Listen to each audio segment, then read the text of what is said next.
NCF College of Teacher Education, where passion meets excellence. CTED offers Bachelor of Elementary Education, Bachelor of Secondary Education, and Bachelor of Physical Education.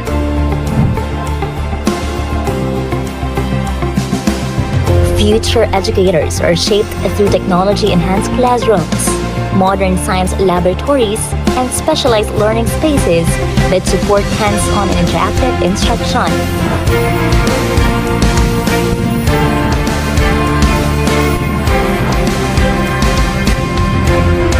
Secure your career and be a future facilitator of learning spaces.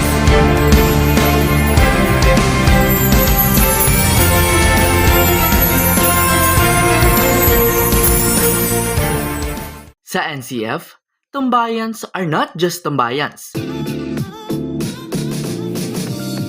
They are a place to vibe with your people. It's where tigers connect. And sometimes, it's also the best place para huminga.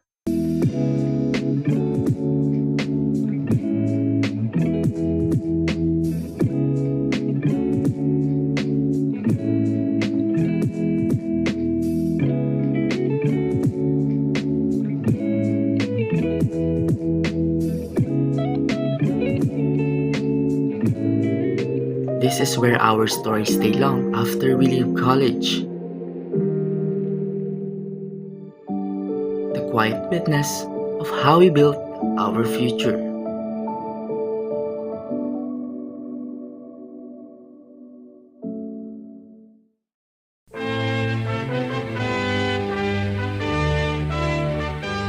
To our beloved Naga College Foundation community, fellow Bicolanos, and to all the devoted pilgrims across the globe, a blessed and joyful Peña Francia Festival to everyone. As we gather once again in honor of our beloved Nuestra Señora de Peña Francia, we are reminded of her overflowing love and guidance through this year's theme, Ina, Nurturing a Growing Church. Just as Ina continuously nurtures our faith and lead us closer to her Son, we here at NCF strive to do the same for our students and community. In our classrooms and beyond, we aim to be a home that champions spiritual growth, character, and service, helping build a stronger, more united and faith-filled community. Sa ating pagdiriwang, dalhin natin sa ating mga panalangin ang patuloy na kapayapaan, pagkakaisa at pagmamahalan sa ating bawat pamilya. Let us continue to serve as active pillars of faith, nurturing one another, just as Ina nurtures us all. Let us continue to serve as active pillars of faith, nurturing one another, just as Ina nurtures us all. May Ina's maternal love embrace every tiger and guide our entire Bicol region toward a brighter, more faithful future. Viva la Virgen! Viva el Divino Rostro!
Papakiwin ko na po lahat yan.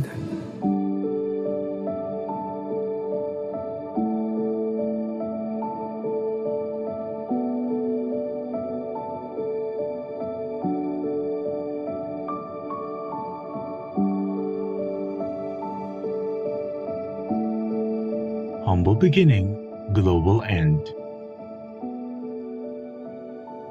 NCF, world-class affordable education for every Filipino family. Ano nga ba ang go bag? Ito ay isang halimbawa ng go bag. Maring ito ay isang maging backpack, duffel bag, or sa pagkakataong ito, ang aking go bag ay isang dry bag. Ano nga ba ang laman ng aking go bag? Tubig, pagkain, at gamot. Hygiene kit. Meron pa ako ditong sabon, toothbrush, toothpaste, at shampoo. Flashlights and headlamps. Advisable na magdala po tayo ng power bank. Of course, your communication device, notebooks, and other documents. Duct tape and masking tape. Working gloves. First aid kit. At this moment po, naglagay po ako ng dalawang klaseng rope. Raincoat. Meron po ako ditong mirror. Extra batteries. Whistle.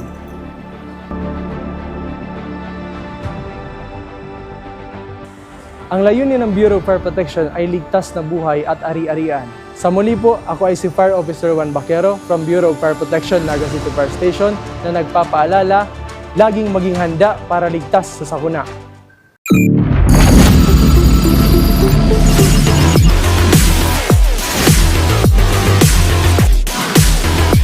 Invest in your dreams. We'll handle the innovation-powered excellence. This is how we lead the future.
Invest in your dreams. We'll handle the innovation-powered excellence. This is how we lead the future.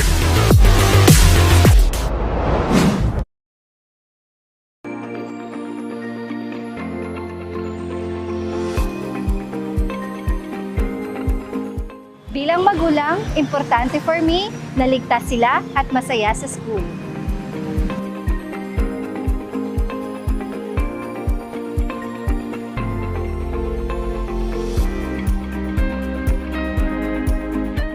At NCF, the energy just feels right.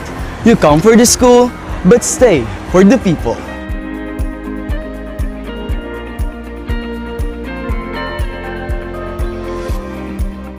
Dito, we learn independence, pero solid pa rin ang support system.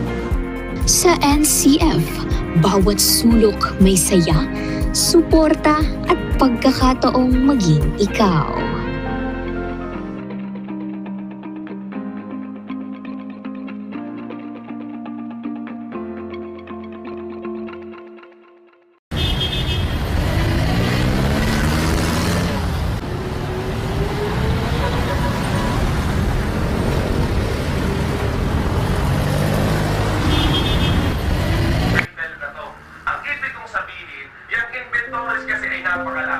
Magkakaiba ang treatment kung sakaling trading, manufacturing at saka service business. At ganoon din kung ano. Hanggang dito na lang ba talaga ako?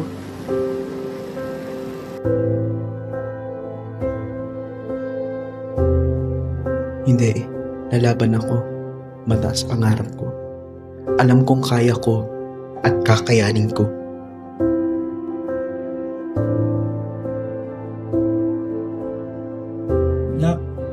Kaya mo ba? Opo, pa. Kakayanin ko para sa pangarap.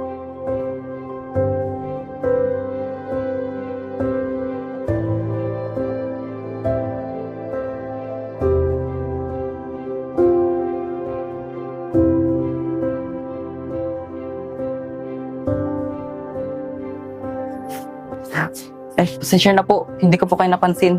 Okay lang, Jed. Is everything alright? Okay lang po, sir. Pasensya na po ulit. Jed, parang di ka okay. Is there something bothering you? Sir, sobrang pagod na po ako. Parang hindi ko na po kaya. Jed, naiintindihan ko. Mahirap maging working student. Pero ngayon ka pa ba susuko? You're almost there. Malapit ka nang maging CPA. Kapit lang. Self-Disciplinary, Gold Medallion and Flag.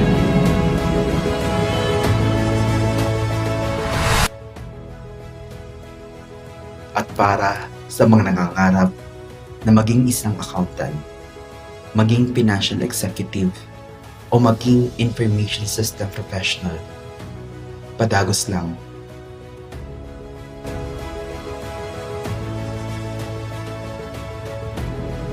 At sa gabos po na naging parte kang sa kong journey, day ko man kamo masaro-saro. Gabos po kamo naging parte para ako maging sarong CPA. Ang Lord po ang magbalik kang biyaya na tig-share nindo sa kuya. Thank you po.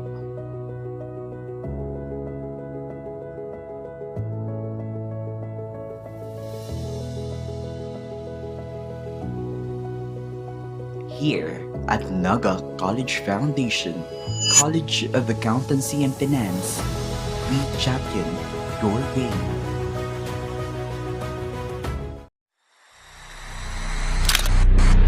As you navigate your path, opens new pathways in business administration.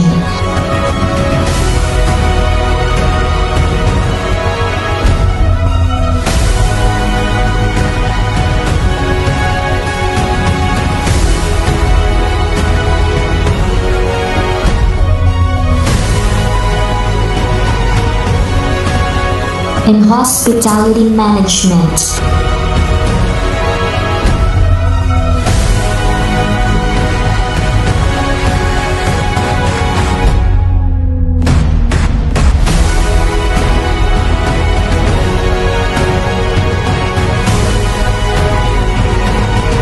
In tourism management.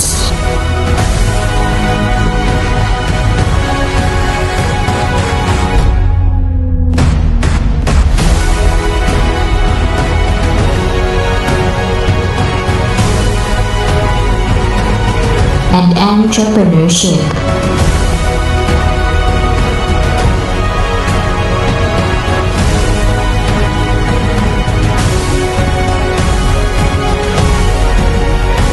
NCF College of Business and Management. Find out where you belong.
Every step I take today started long before this morning.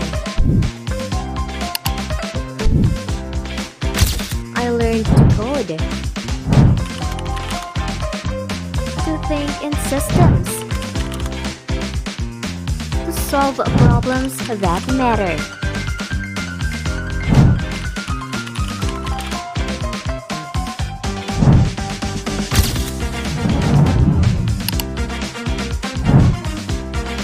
Hands-on, real world, built for what's next.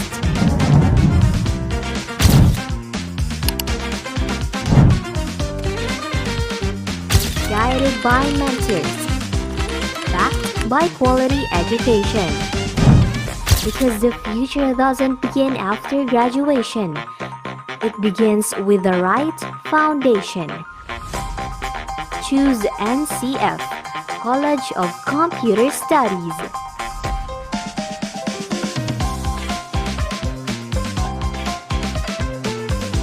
Are you looking for quality healthcare education with hands-on experience to become future healthcare professional?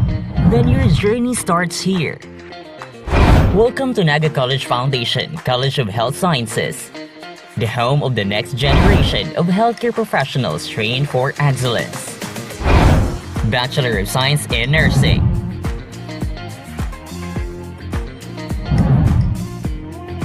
Bachelor of Science in Medical Technology,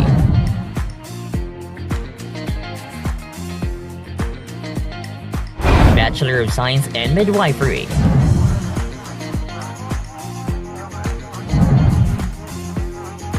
Bachelor of Science in Biology,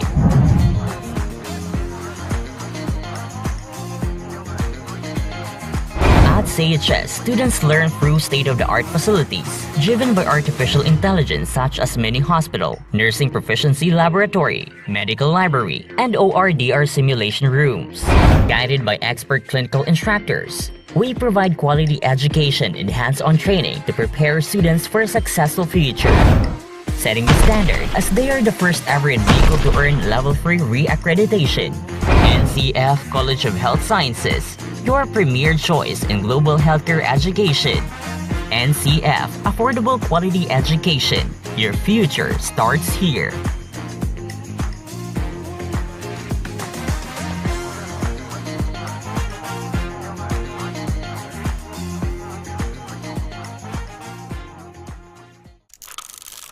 Okay guys, ipapakita akong number dito. So, sino yung gustong sumagot?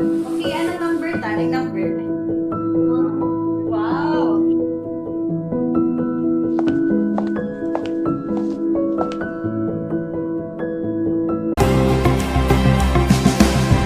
future educators are shaped through technology-enhanced classrooms, modern science laboratories, and specialized learning spaces that support hands-on and interactive instruction.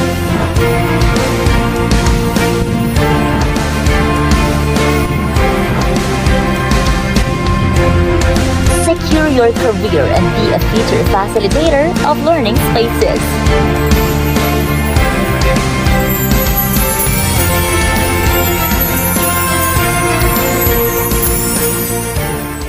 Sa NCF, tambayans are not just tambayans. They are a place to vibe with your people. It's where Tigers connect. And sometimes, it's also the best place para huminga.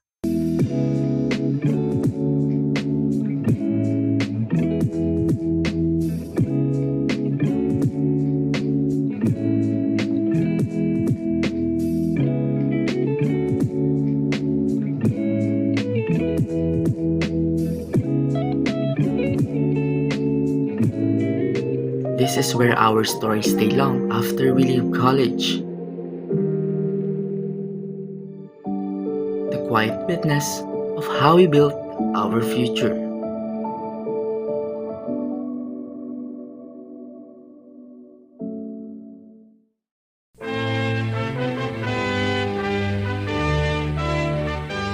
To our beloved Naga College Foundation community, fellow Bicolanos, and to all the devoted pilgrims across the globe, a blessed and joyful Peñafrancia Festival to everyone. As we gather once again in honor of our beloved Nuestra Señora de Peñafrancia, we are reminded of her overflowing love and guidance through this year's theme, Ina, Nurturing a Growing Church. Just as Ina continuously nurtures our faith and lead us closer to her Son, we here at NCF strive to do the same for our students and community. Mga panalangin, ang patuloy na kapayapaan, pagkakaisa, at pagmamahalan sa ating bawat pamilya. Let us continue to serve as active pillars of faith, nurturing one another, just as Ina nurtures us all. Let us continue to serve as active pillars of faith, nurturing one another, just as Ina nurtures us all. May Ina's maternal love embrace every tiger and guide our entire Bicol region toward a brighter, more faithful future. Viva la Virgen! Viva el Divino Rostro!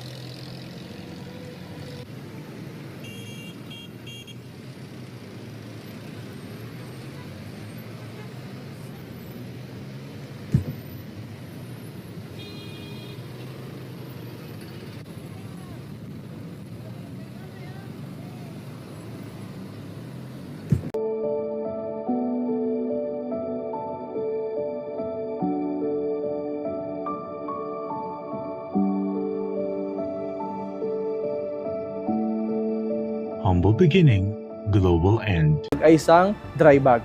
Ano nga ba ang laman ng aking go bag? Tubig, pagkain, at gamot.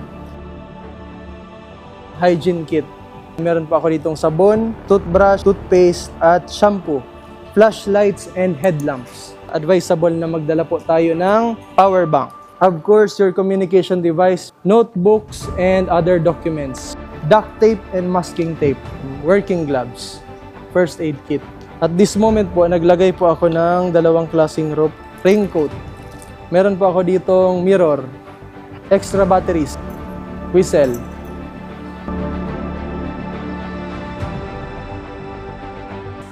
Ang layunin ng Bureau of Fire Protection ay ligtas na buhay at ari-arian. Sa muli po, ako ay si Fire Officer Juan Baquero from Bureau of Fire Protection, Naga City Fire Station na nagpapaalala, laging maging handa para ligtas sa sakuna.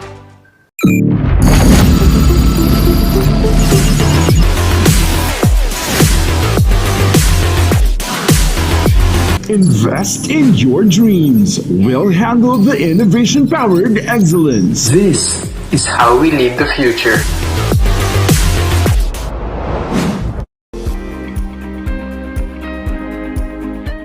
At NCF, the energy just feels right. You come for the school, but stay for the people.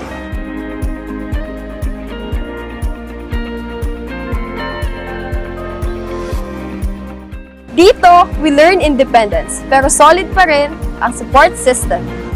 Sa NCF, bawat sulok may saya, suporta at pagkakataong maging ikaw.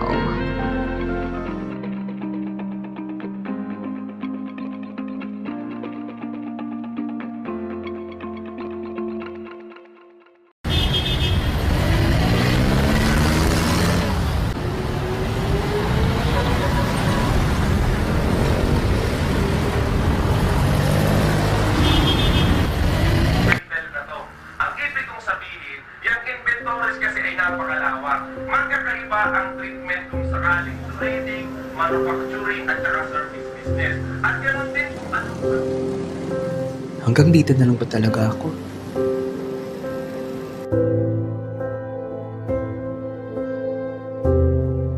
Hindi, lalaban ako. Mataas pangarap ko. Alam kong kaya ko at kakayanin ko.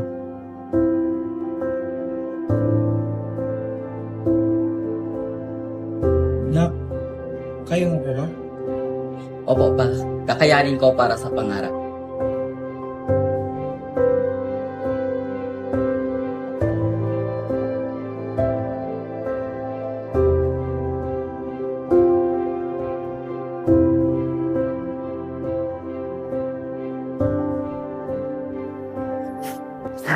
Pasensya na po, hindi ko po kayo napansin. Okay lang, Jed. Is everything alright? Okay lang po, sir. Pasensya na po ulit. Jed, parang hindi ka okay.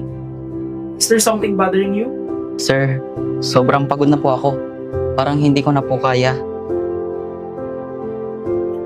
Jed, naiintindihan ko. Mahirap maging working student. Pero ngayon ka pa ba susuko? You're almost there. Malapit ka nang maging CPA. Kapit lang. Excel Condescenary, Gold Medallion and Flag.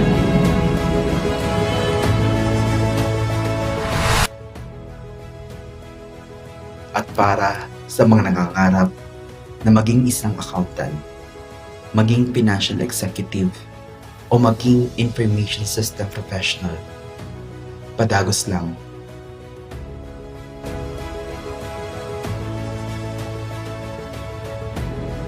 At sa gabos po na naging parte kang sa kong journey, day ko man kamo masaro-saro.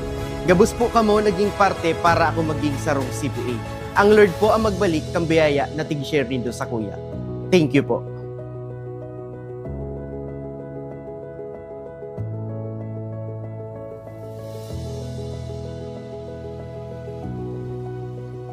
Here at Naga College Foundation, College of Accountancy and Finance, we champion your way.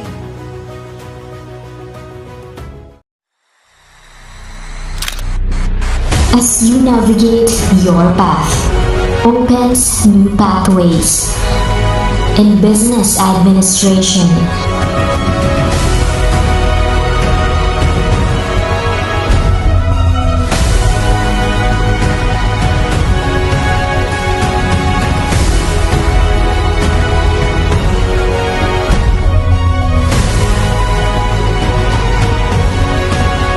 In hospitality management.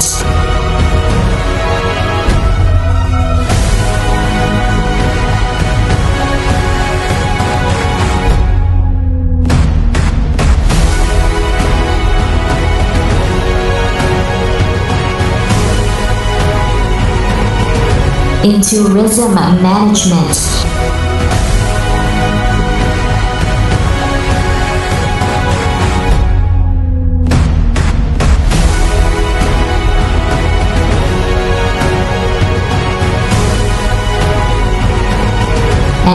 entrepreneurship.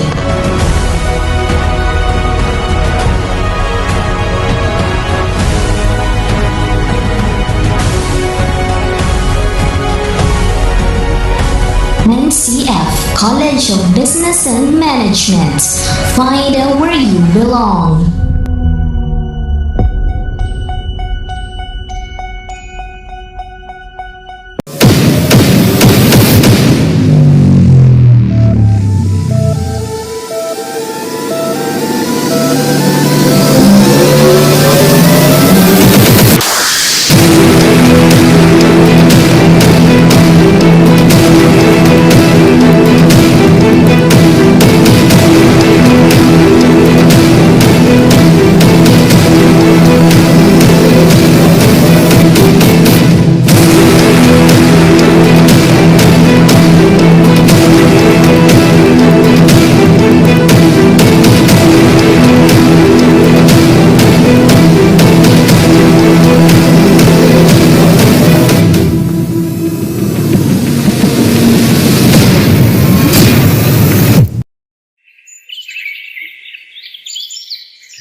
Every step I take today started long before this morning. I learned to code, to think in systems, to solve problems that matter.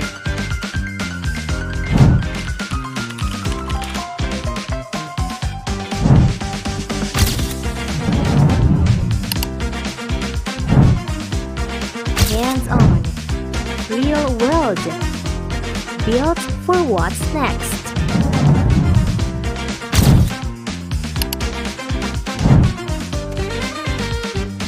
Guided by mentors, backed by quality education. Because the future doesn't begin after graduation, it begins with the right foundation. Choose NCF College of Computer Studies.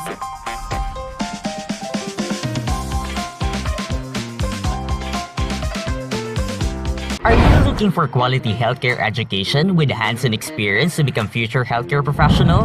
Then your journey starts here. Welcome to Naga College Foundation, College of Health Sciences, the home of the next generation of healthcare professionals trained for excellence. Bachelor of Science in Nursing,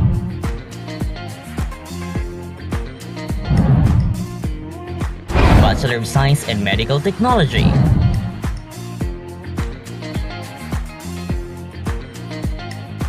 Bachelor of Science in Midwifery,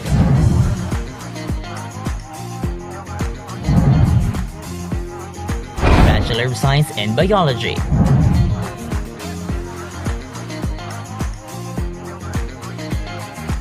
At CHS, students learn through state-of-the-art facilities, driven by artificial intelligence such as mini-hospital, nursing proficiency laboratory, medical library, and ORDR simulation rooms.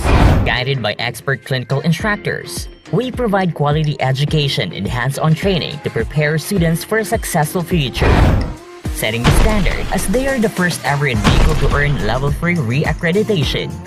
NCF College of Health Sciences, your premier choice in global healthcare education. NCF, affordable quality education. Your future starts here.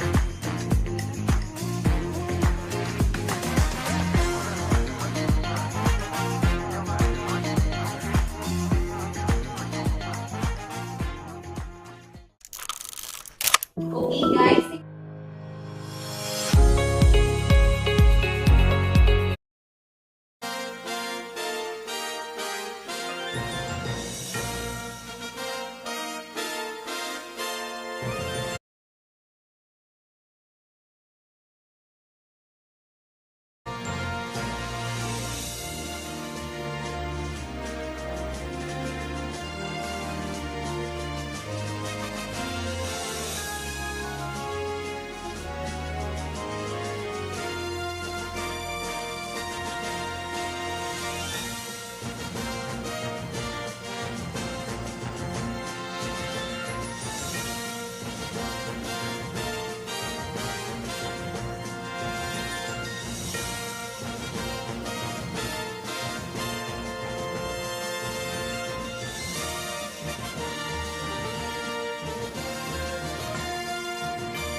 A pleasant afternoon to our distinguished guests, esteemed barangay officials, members of the Naga College Foundation Incorporated and Bicol State College of Applied Sciences and Technology. Good afternoon po sa Saindo. It is my pleasure to be your host for today's program. Kanakaagi pong August 14, 2026, iyo po ang inot na sere kan sa tuyang paghoron at advocacy debate na kung saan ini ay inot o pinanginutan kan Ateneo de Naga University and University of Nueva Cáceres. For this second series of paghoron, we turn our attention to a timely and significant issue, Naga as a highly urbanized city. The discussion on highly urbanized city status brings with it important considerations involving governance, development, local autonomy, public services, economic opportunity, and up for the opening prayer to be followed by the singing of the national anthem.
In the name of the Father, and of the Son, and of the Holy Spirit.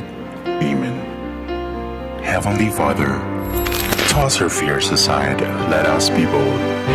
In this journey of growth, we'll never fall. We give you glory for the future we now hold. Engage in our mission, compassion for education. We rally for your cause, Lord, champion of all champions. Send us out in your name to serve the people and the nation. Chase our dreams as we win each fight. Hold our heads high, we roar and soar with might. Afford us to with humility as we leap into the future, mightily holding on to life like tiger champions clever. Praise and glory to you, O Lord, always and forever. Amen. In the name of the Father,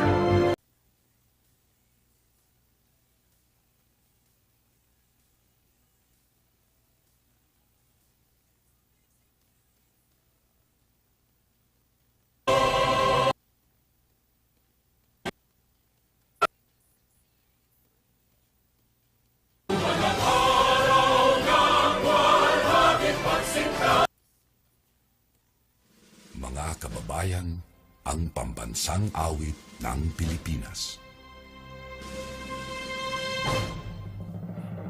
Kayang mag-ibig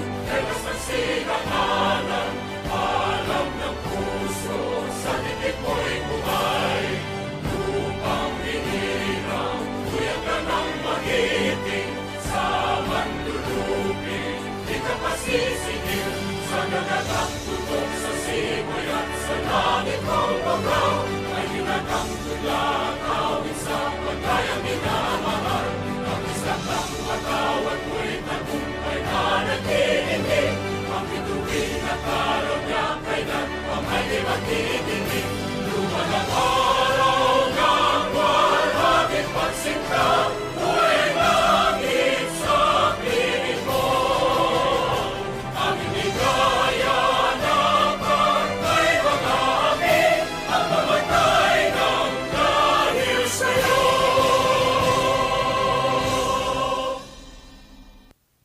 You may now take your seats. Once again po, marahay na hapon sa Indogabos. And gunyan po ang satuyang second debate series kang paghoron and advocacy debate series po. And aram ko man po na excited na ang gabos na madangog ang perspective kang Naga College Foundation Incorporated sa satuyang topic na highly urbanized city will be better for Nagueños. And of course, ang satuyang kaibahan din ngunyan na institution from Bicol State College of Applied Sciences and Technology. Ayan. To formally begin our program, we are honored to hear the opening remarks from a distinguished leader whose experience and commitment continue to contribute to the advancement of our institution and its advocacies. Ladies and gentlemen, please join me in welcoming the Chairman of the Board of Naga College Foundation Incorporated, Attorney Carlos C. Villanueva. Yes. Good afternoon, sir.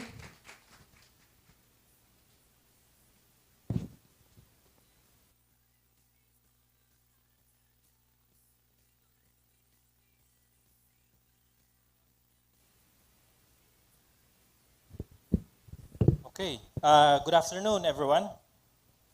Let me first acknowledge si Sir Dan De Leon, the man behind this event, the Paghuron. This is the second of the series. Okay, on behalf of Naga College Foundation, it is my great pleasure to warmly welcome all of you to our campus as we gather for this meaningful student debate between Naga College Foundation and the Bicol State College of Applied Sciences and Technology. So, kapitbahay po natin na mga taga-NCF. So, we are honored to serve as the host and venue for today's exchange of ideas on a matter of great importance to our city and our people. This debate is more than a competition. It is an opportunity for our students to engage in a thoughtful and respectful discussion about a significant issue that affects the future of Naga City. We believe that young people must not only be informed about the issues facing their communities, they must also be given the opportunity to analyze them, express their views, listen to different perspectives, and participate in conversations that shape our future. The question of whether becoming a highly urbanized city is beneficial or disadvantageous presents valid arguments on both sides. Today's debate allows us to examine these perspectives not simply to determine who wins, but more importantly, to deepen our understanding of the opportunities, challenges, and responsibilities that such a transition may bring to Naga City and its people. So we are very proud of the students of NCF and BISCAS who have accepted the challenge of researching, preparing, and defending their perspective positions. In doing so, you are demonstrating that our youth can engage in public discourse with intelligence, reason, and respect. So to our debaters, the coaches, teachers, the organizers, the judges, and of course the guests and fellow members of the academic community and the business community, welcome. May today's debate be marked by facts, critical thinking, mutual respect, and openness to learn from one another. On behalf also of the Metro Naga Chamber of Commerce, where I am one of the directors, we warmly welcome and congratulate all our student debaters, classrooms, and among our young people. The decision to become a highly urbanized city carries implications for our economy, governance, investments, employment, public services, and even our relationship with the province of Camarines Sur. So the Metro Naga Chamber of Commerce and Industry is proud to support this debate because we believe that a vibrant democracy and a progressive economy are built upon informed citizens and engaged young leaders. May this activity inspire all of us to imagine a Naga city that is more competitive, inclusive, and sustainable. The future of Naga City is not merely something that will happen to our young people. It is something they can help shape, or you will help shape. So may this debate be a meaningful exercise of courage, reason, and responsible citizenship. So let the ideas be heard, let the issues be examined, let respectful dialogue prevail. And together, let us continue building a stronger and better Naga for all. With that, we warmly welcome our friends from BISCAS. May I acknowledge also Dr. Charlie Nacario, the president of BISCAS, for gracing the occasion. And all the participants and guests, let us enjoy an engaging and intelligent and meaningful debate. So once again, welcome to NCF, and may the best ideas and the best arguments prevail. Thank you and good day to everyone. Thank you very much, Attorney Carlo, for that inspirational message for everyone. As we examine the issue of Naga as a highly urbanized city, it is important that we first understand kung ano nga ba ang konteksto at magiging objective at asin ang direksyon kan sa tuyang debate series ngunya na aldaw. To provide us with an important perspective, may we invite our overall chairman, Mr. Efren Daniel D. De Leon, to give us the overview of the policy and advocacy program. Sir Dan? Salamat, Trish. Tulong kahaputan. Inot. Ano po tanyaong kita digdi? Ano ang kaimportansyahan kang pigorolayan? Ikaduwang napot.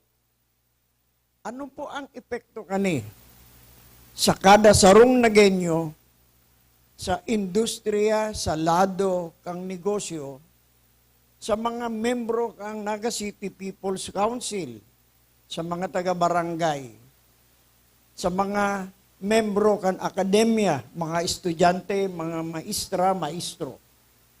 Ano po ang kahalagang kani sa mga nasa industriya? Ang ikatulong hapot, ano daw po, nagsasayang lang kita ng oras.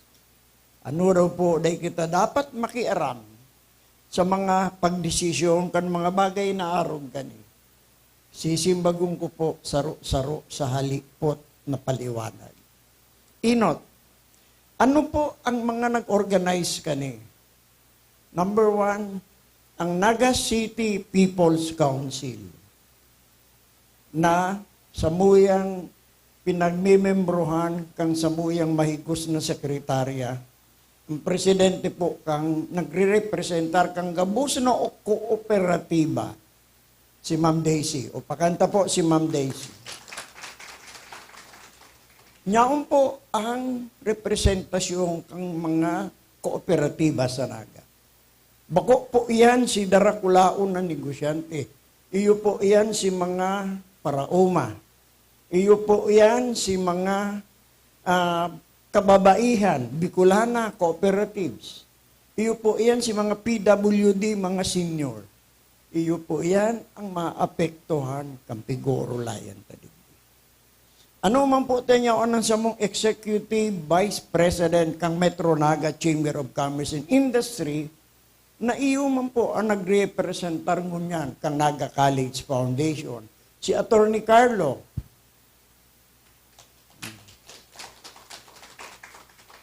Alam niyo po kung pinang-registered na negosyante sa Naga sa samong General Business Registry, 16,000 businesses. But 97.8% of that are micro enterprises. Si saradit na negosyante, tatamaan man po yan, kan epekto kani. Ano po, tanyao na Naga City People's Council? 18 po iyan na sektor.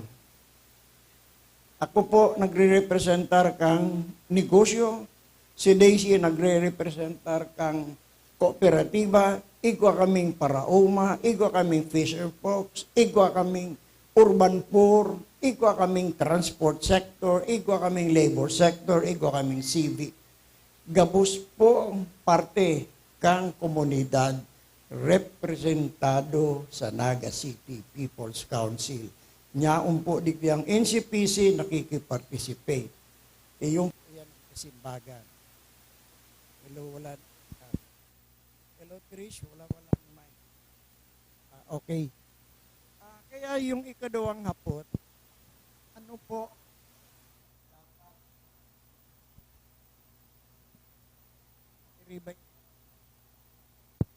hello.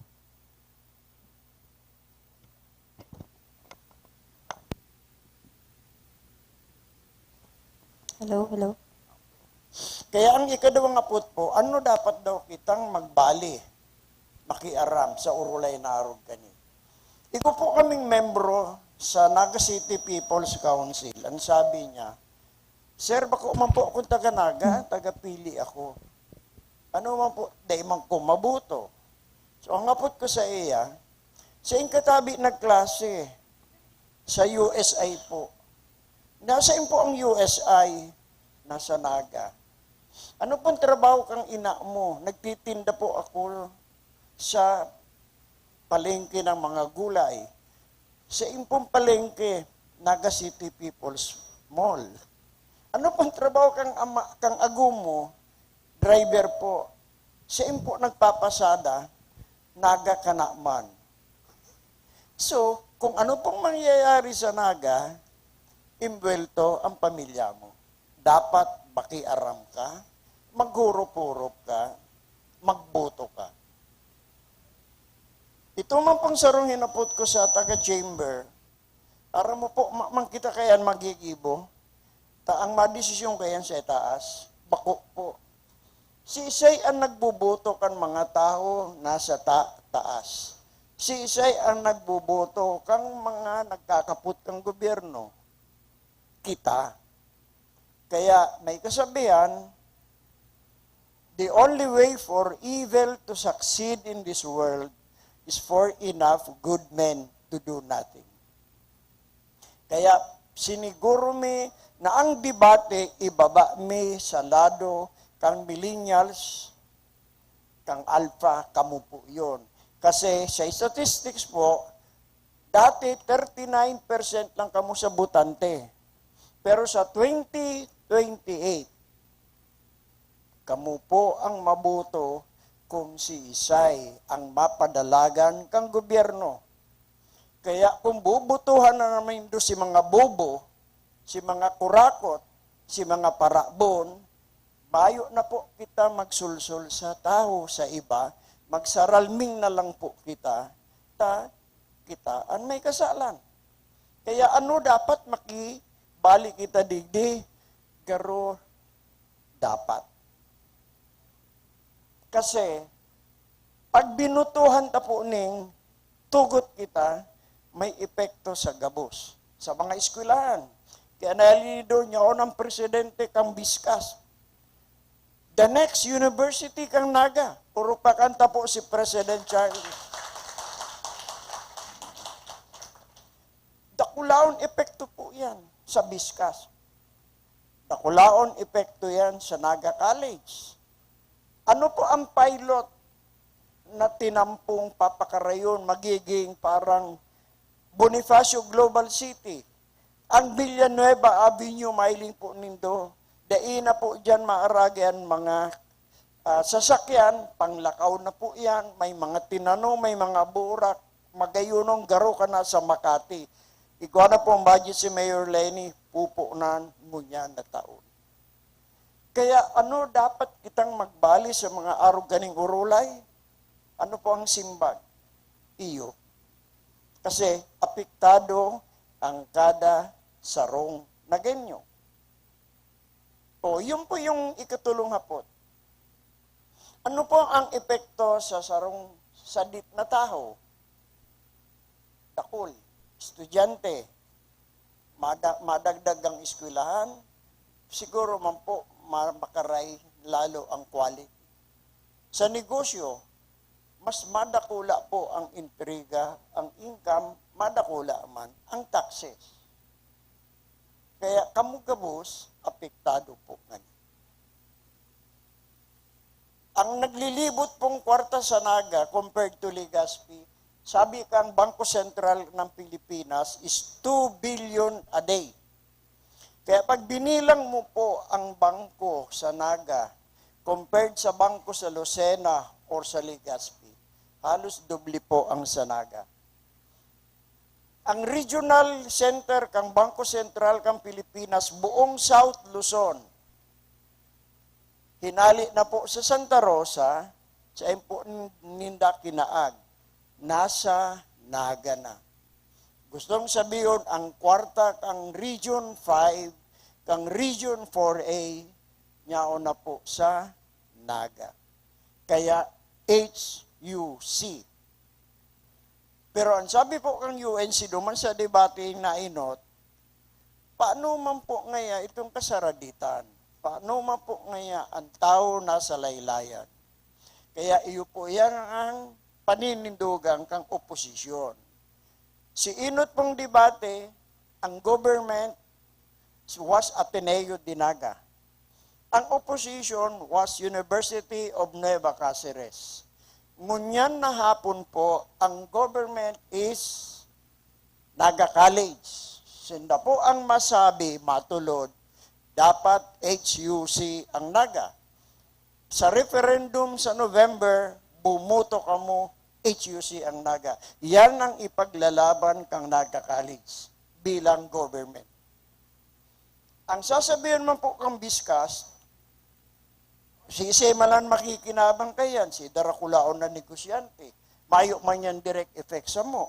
Baka magralangkaw ang taxes, etc. etc. Yuman po yan ang paninindugan kang Biskas. Danguguntang maray, kung arin po ang maliwanag, arin po ang nag-research, arin ang tama, arin ang factual.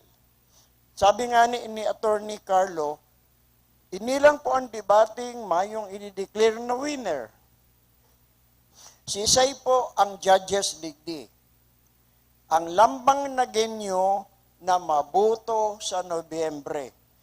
Kamu po ang mabuto kung iyo o dae. Kung HUC o bako ang Naga. Kaya pagkatapos kang debate, maghurup-hurup, magdesisyon, magburuto. Iyan po ang obheto kang pigigibuta ngunyan na hapon. So, on that note, babalikan ko kay itong napakagayon na opening remarks ni Senator Ricardo. Mag-irisi po kitang maray. Atid-atid dun ta ang paliwanag kang government tsaka kang opposition. Magkampanya po kita na gabos makiaram, gabos magburuto. Pag abot kang Nobyembre, sa plebisito, whether Naga will be an HUC or not. Salamat po. Maray na hapon sa gabi. Thank you very much, Sir Dan. Ayan po. Once again, pag-imbitaran mi po ang mga eskwelahan digdi sa Naga City. May mga representatives kita from Ateneo de Naga University, from University of Nueva Cáceres, from Bicol State College of Applied Sciences, and Technology, and of course, Naga College Foundation Incorporated. And as well po, pag-imbitaran mi rin po ang mga barangay officials and sectors po na maging audience po para madangog ta kung ano nga ba ang magiging advantage kapag ang Naga is naging highly urbanized city na. Sa paagi po iyan kan sa tuyang government, napapanginutan po kang Naga College Foundation Incorporated, and ang satuyang opposition kung ano po ba ang magiging disadvantages and consequences kapag ang Naga City is naging highly urbanized city. Sa paagi po iyan kang Bicol State College of Applied Sciences and Technology. Okay po, at this juncture, to give us or to deliver us an advocacy message, it is my distinct honor to invite a leader whose dedication and commitment continue to inspire our community. Ladies and gentlemen, please join me in welcoming Ms. Maria Daisy G. Giolin, a representative from Naga City People's Council Cooperative Sector. Ma'am Daisy. Thank you very much po sa tuyang MC. And once again, good afternoon po sa tuya Agabos. Doc Carlo, Doc Charlie, Doc Rubio, Sir Dan, we have a representative from other government agencies like the DTI, and I see some familiar faces at the back, and all the representatives of the academe in Naga City. Lalong-lalo na po sa mga jóvenes na mga estudyanteng reality niya na hapon from BISCAST and from the Naga College Foundation, and kapwa ko pong mga officers kang Naga City People's Council. Are you proud to be a Nagueño? Are we proud Nagueños? What make us proud Nagueños? Sa ngaran po ang Naga City People's Council, ang sarong pinag-uurgulyo ta bilang mga taga-Naga, iyon na ang mga taga-Naga are well-informed. Sabi nga ni kang huring election results, sana daagabos na lang nabutante sa Pilipinas, taga-Naga. Nadangog din yan. Garo nadangog ko yan. Ano? And kang nadangog ko to, syempre, manggigirabo ka. Why? What made them say this? So, di ba? Enot sa Gabos, ang Naga City People's Council po sa tabang kang Metro Naga Chamber of Commerce and Industry, nagkasararo na sana ang mga academic institutions kang Naga City mag-advocate, magtulod na maghuron. Ang paghuron po is one because the rule in life is always to have a balance. So this afternoon, we are not just here to compete, to show off who can be the best debater this afternoon. Isa ang pinakamatibay na magtaram. But, mabenepisyo sa advokasya kang Naga City People's Council and MNCCI, ang gabos na yaon ni Diasin ang naghihinanyog po sa mga channels, dahil ko po ma-mention na baka mapasala pa ako, information is very important. Mahal pati yan kung tutuuson. Iyon ang pinaka-importante. And ang ihehera sa tuya ang unyan kang mga kahubenan na nag-research, I'm sure, in your faces na hiling ko, excited na kamong maray. Gusto na yung dumagpoon. Ano po? Dakulaon na maray ang bentahe. Let us take this opportunity. So naugma po kita na this is the second series. Sa first series, maugmaon mang pong maray. Kadakol kaming nanodan. Beyond the very good impression na-impress kitang maray, bago kami nagpuruli, sa paghuhuron-huron talagang naghaatid-atid ka. Sana aram pa nindo kung anong gustong sabihin kang nag-aatid-atid.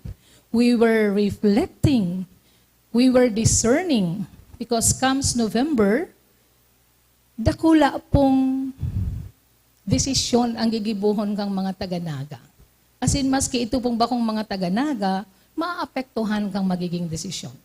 Will it really benefit the Nagueños kung magiging highly urbanized cities? But as I have said in my message also last time, we cannot remain neutral. Bawal ang maging gray. It's either a yes or a no. It's a black or a white. And ang mga Nagueños, siring ang sabi ko, we are proud. We make decisions because we are well informed, and when we decide, pinaninindugan ta yan. And orgulyo ta because our local governance is participatory, and this is one manifestation of how participatory our local governance is. Thank you very much po. Thank you very much, Ma'am Daisy.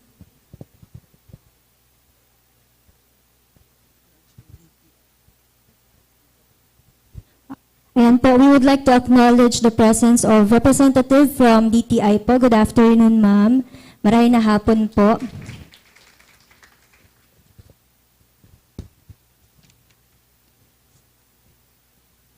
And now we move closer to the centerpiece of today's program.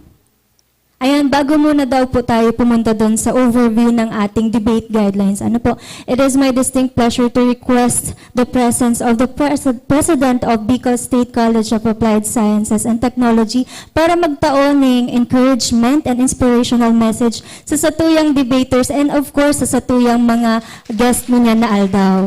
Sir, good afternoon po. Thank you very much, Madam. First, our profound respect to the President of the Naga College Foundation. We just walk from Viscas. We just walk. Because I also, jokingly, sir, I always say na our neighboring school is also very close to me. Not only because I have 2 children studying here, but because NCF, it sounds like Nacario Charlie Foundation. So that is the reason why, how can we not say yes to this very academically and intellectually stimulating debate, where the talents and the competencies of our students will be showcased. It's good to note that it was clearly emphasized by our project director that in this particular competition, all are winners. Why? Because we are being instrumental in making the residents of Naga well-informed. As mentioned by the previous speaker, sabi ko kay Sir Jonathan, parang magba-vice mayor si ma'am or magsi-city councilor. But again, I admire and I have to extend my 3 snappy salute to the students of Naga College and of course our students from Viscas for accepting this kind of challenge and for taking part. You are not competing among yourselves, but you are educating the people of Naga and all other residents adjacent to this city, because indeed, every one of us will be affected by the kind of decision that Naga City will have to make come November. And so thank you very much to the President of the Naga College Foundation and the rest of the officer, Dr. Carlo, and the rest, Dr. Rubio, Attorney Carlo, and Sir Dan, and the rest of the officers from different government instrumentalities, because you are recognizing the important role of our youth in this particular advocacy. In our institution, it is also my mantra that the institution and all our students and faculty alike will continue pursuing what we all aspire, not only becoming a university, but to make Viscas always better, brighter, and boundless. And therefore, this participation is also a platform where we can show to the people of Naga that there is a state university or college in this particular place, in the heart of Naga, where most of our students come not from the sterling families, but from all walks of life, trying to prove themselves that they're also worthy and has that particular attitude of being vigilant and being so participative into the affairs not only of the institution where they're affiliated, but in the affairs of the community and the city or the society where they belong. So, good luck everyone. Our support to this kind of undertaking will be continued, and we are incessantly telling also the residents of Naga that Viscas, being a humble institution, will continue really its mantra of making it better, brighter, and boundless. Thank you, and good afternoon. Thank you so much, Dr. Charlie. Ayan po. Ayan. So, sabi nga po ni Dr. Charlie, gabus po kita winner ngunya na aldaw. Siyempre po, tama uli po kitang nadagdagan ang satuyang kaaraman sa satuyang topic na kapag ang Naga is naging HUC na po. And before we proceed to the overview of the debate guidelines po, we would like to remind everyone po, pag nagpuo na po ang satuyang debate na magdangog po, paghurup-hurupan na marayan sa indong madadangog para mas maintindihan po nindo ang satuyang topic mo niyan. Ayan. We move closer to the centerpiece of today's program, the advocacy debate. Before we proceed to the debate proper, it is important that our participants are familiar with the rules and procedures that will guide the discussion. To present the overview of the debate guidelines, may we invite Dr. Agapito C. Rubio, the Center for Research, Learning and Development Administrator. Dr. Aga.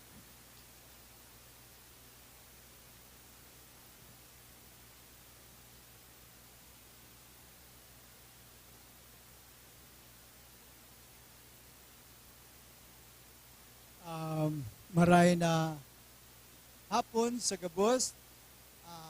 Thank you very much for your presence today. On behalf of the Naga College Foundation, Center for Research, Learning and Development, who runs the secretariat work on this event,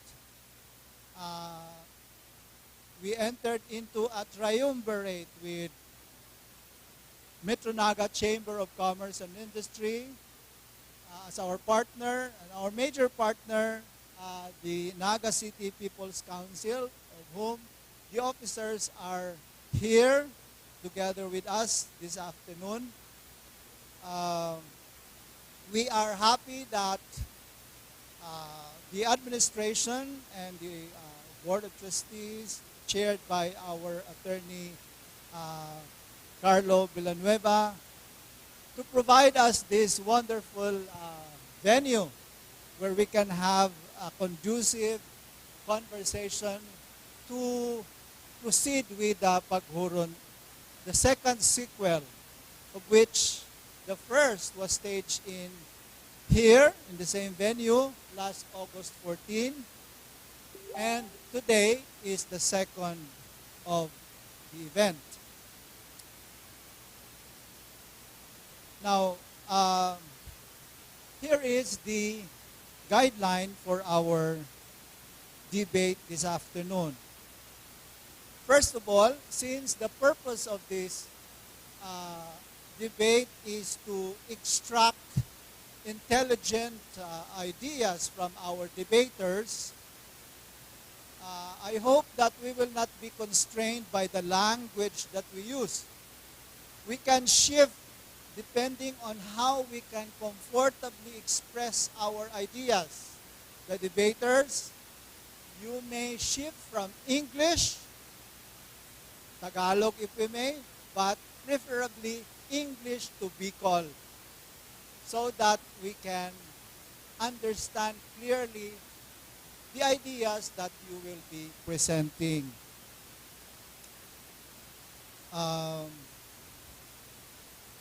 Basically, the system that we will adopt, there were two conceptualized systems: the British parliamentary debate or the Oxford Oregon format. But the group concurred that we will use the British parliamentary debate system. Okay. So here is the guideline. The debate will involve two themes. We have the Viscas Debaters Club and the Naga College Foundation Debaters Club. Each team will represent their own institution. The organizers will decide on the topic and facilitate the determination of the side and the position of each team, the government and the opposition. Such flow will be followed until the end. especially broken down in the speaker in order as follows. Each of these speaker will be given 7 minutes. And Ms. Tricia will give a signal, at least how many minutes, Trish? 1 minute before the time the 7 minutes is over. That means 6 minutes after delivery, you will raise a sign. Okay, so that will give you at least, the debater will be given 1 more minute to continue expressing probably a conclusive statement. So, here are the speakers.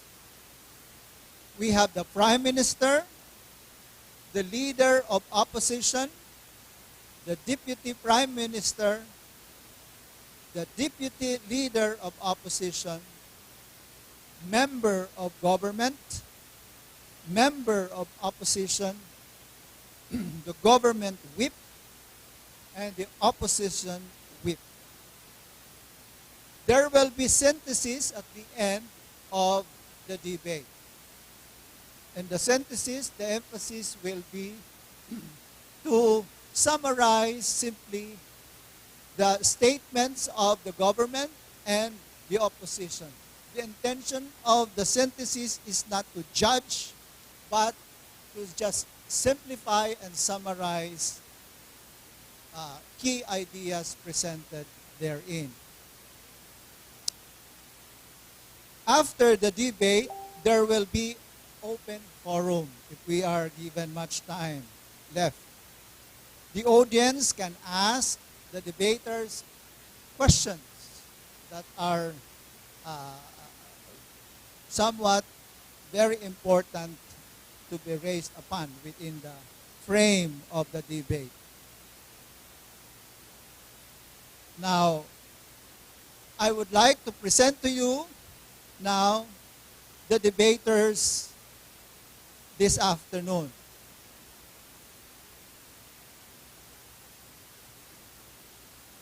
For the side of the government, I would like to ask the Naga College Foundation Incorporated Debaters Society to come forward as your name is asked. The Prime Minister, Ms. Kate Jewel Javier.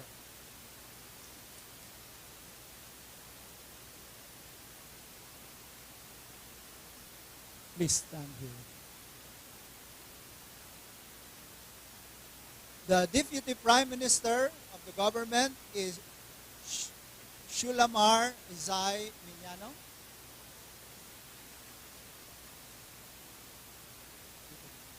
Just please stand here.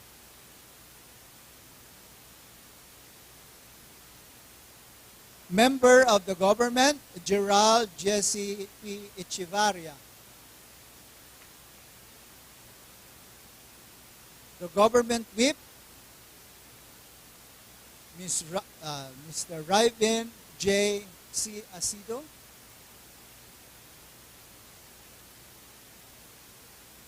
For the opposition, I'd like to call the viscous debaters.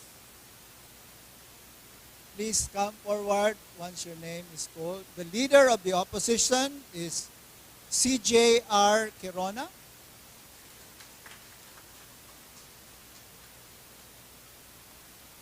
The deputy leader of opposition, Jordan Bon.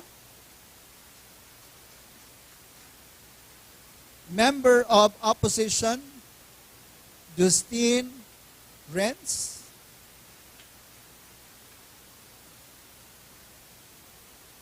One who will render the opposition whip, Yusef Dawa Kamato.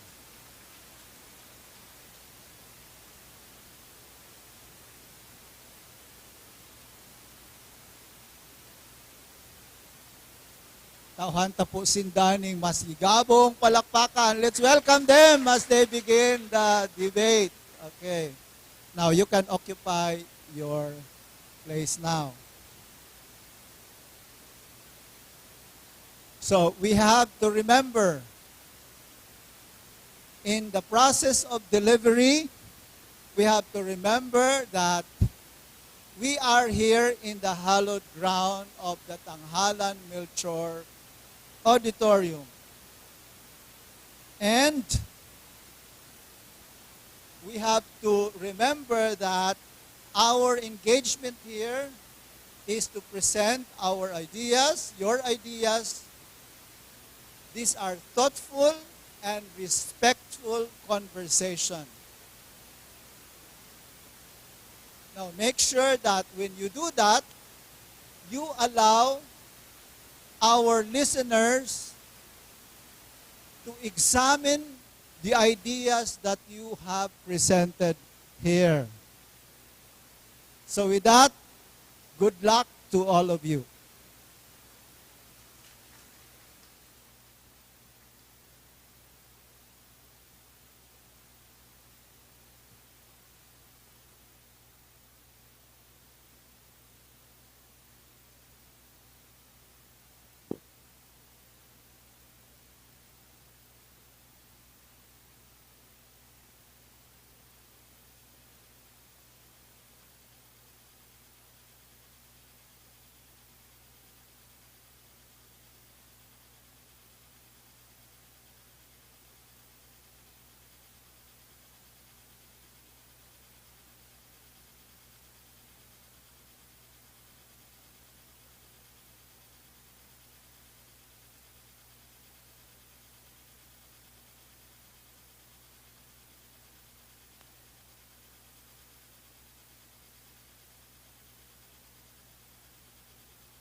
Hello. Good afternoon, members of the opposition, my fellow debaters, and everyone present. I'm Kate Joel Javier, a third-year student from the College of Accountancy and Finance of the Naga College Foundation Incorporated, and I am the Prime Minister of the government side. My speech will start at 3, 2, 1. Let me begin with a simple question. Kung ang sarong syudad tinananing dakulang responsibilidad, dakulang resources, tsaka dakulang otoridad para magdesisyon para sa syudad mismo, dapat ba kitang matakot sa pagbabago? O dapat ang ihapot, paano ta magagamit ang mga ini para mas matabangan ang mga tao? Because that is exactly what we are debating today. We, on the government side, stand firmly on the position that yes, being a highly urbanized city is beneficial to Negreños. But let me make one thing very clear from the beginning. Bakong magic button ang pagiging HUC. We are not claiming na kapag ang Naga naging highly urbanized, mawawara ang pagtios, mawawara ang traffic, mausbong gabos na business, or magiging perfect ang public services. Hindi po ganon kasimple ang governance. HUC status does not guarantee automatic progress. Naiibig sabihin na magkakaigwa kitang unlimited funds. It does not mean overflowing money. And it certainly does not guarantee perfect leadership. Bako man ang kahaputan sa debate na ini is kung masisimbagan asin mareresolbahan ang kada problema sa Naga. The question is, will HUC give Naga greater capacity, greater authority, and greater opportunity to address those problems? And our answer is yes. Because sometimes ang pinaka-importanteng maitatao sa sarong syudad is bakong promise na mayong magiging problema. Pero si kakahayahan asin responsibilidad na masimbagan asin maayos ang mga problemang ito. Now, let us let us establish what HUC actually means. Under Section 452 of the Local Government Code, a city qualifies as highly urbanized when it meets the required population and income thresholds. The law provides a minimum population of 200,000 and an annual income of at least 50 million based on 1991 constant prices, subject to the requirements of the law.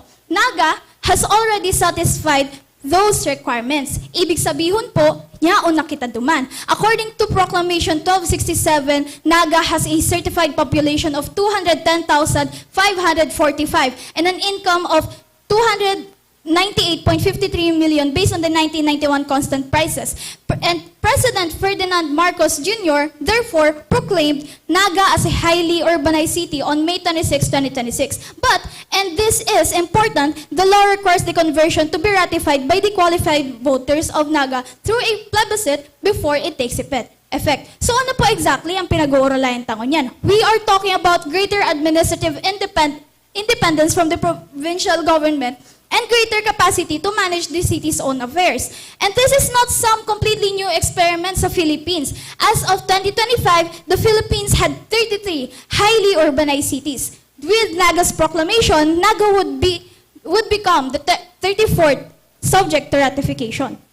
And if we look at existing HUCs, we can see cities such as Davao, Cebu, Iloilo, Cagayan de Oro, Bacolod, Baguio, Puerto Princesa, and Tacloban.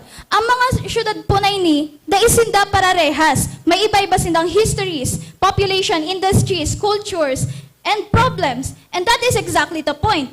HUC does not create one identical model of development. Instead, tinatanan po kani ang syudad ng greater capacity to respond to their own circumstances. Look at Iloilo. Iloilo became a highly urbanized city in 1979 and over the following decades, developed into a major center for education, commerce, tourism, infrastructure, and services. Its experiences does not prove that HUC status alone created all of this progress, but it demonstrates what a highly urbanized city can become when urban governance, investment, infrastructure, and local development work together. Look at Davao. It became a regional administrative and commercial center and is now one of the largest HUC economies in the country. In 2024, Davao's economy grew by 7.9%, placing it among the fastest growing HUC economies last year. And across the country, the PSA reported that all 33 HUC economies grew in 2024. Collectively, they accounted for 9.78 trillion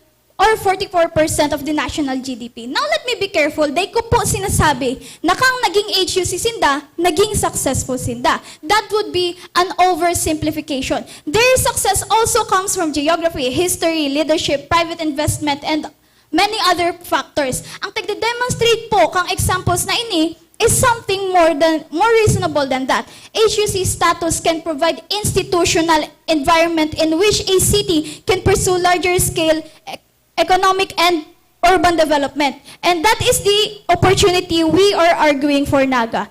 So now let us begin with what I believe is the heart of this debate, autonomy. Tanot na nagmamatter ang autonomy because local problems requires responsive local solution.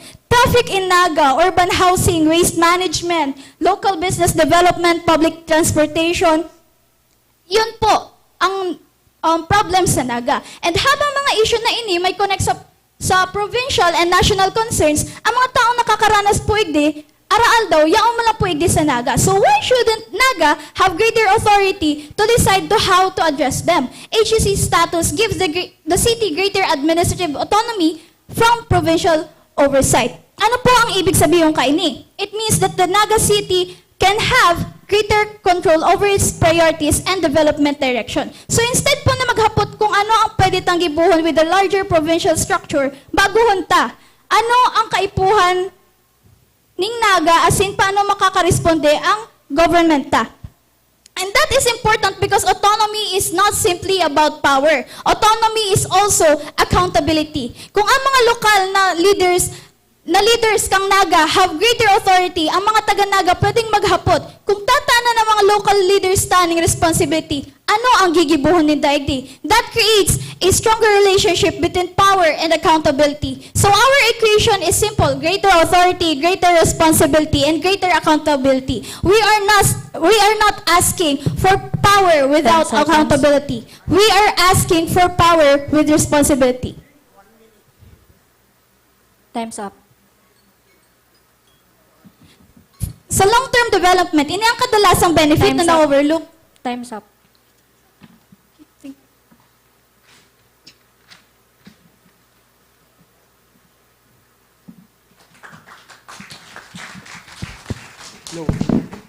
Hello.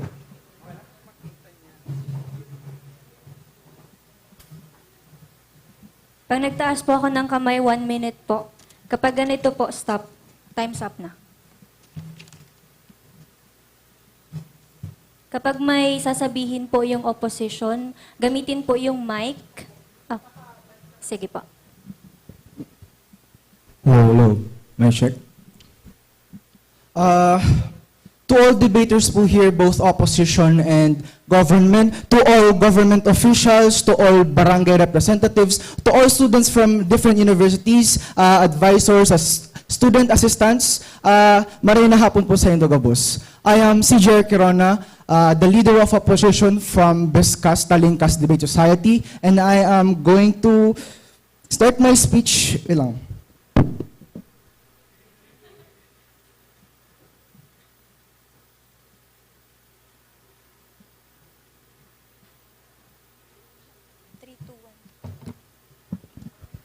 Starting my speech in 3, 2, 1. Now, government wants to propose to you that having more autonomy allows for Naga to be a better place. They want to say to you that having more independence from provincial districts actually allows Naga to be better than it is compared to now. Now, let me say this, not to disencourage them, but what we want to tell you inside opposition is that undertaking the risk of becoming an HOC or a highly urbanized city does overshadow the benefits it might give. We'll bite the bullet. Sasabihin po namin na, yes, HOCs are good, but we need to know what the repercussions are of becoming an HOC in the first place. Kasi sa kasalukuyan pa lang po, mayo po kitang kapasidad na maging HOC. Tapos, kung aramon na po, ang status quo ta po ngunyan, kung ano nangyari ngayon sa Naga, fine, it's fine that the status quo is fine. Ang kay puwanta pang hapoton, kung ang benefits nag-outweigh sa risks kang pagiging HOC. Now, they want to tell you that having the HOC status actually allows you to have more autonomy. Let's rebut that first. Number 1, autonomy. We're already independent. Naga, as an ICC or an independent component city, already has the autonomy it needs. We already have our own political positions. We already have a mayor, we have the 3 branches of the government that can actually respond to what the people need. Second, then, there are no additional significant benefits to having more autonomy. They might say that, or government might say that they might have congressional representation, but the problem with this is, kailangan po natin tandaan na ang Naga City po is kasali pa rin sa 3rd District. Kung ang Naga po umalis dito sa 3rd District para maging HOC, first of all, mawawala po yung voting power ng towns around us, and secondly, is that yung viewpoints po ng towns around us and yung Naga itself already have the same political values. Now, let's actually see what's happening in the status quo. Is that number 1, this is the most biggest thing that we need to know right now. Ang Naga po, bako lang po siya Naga.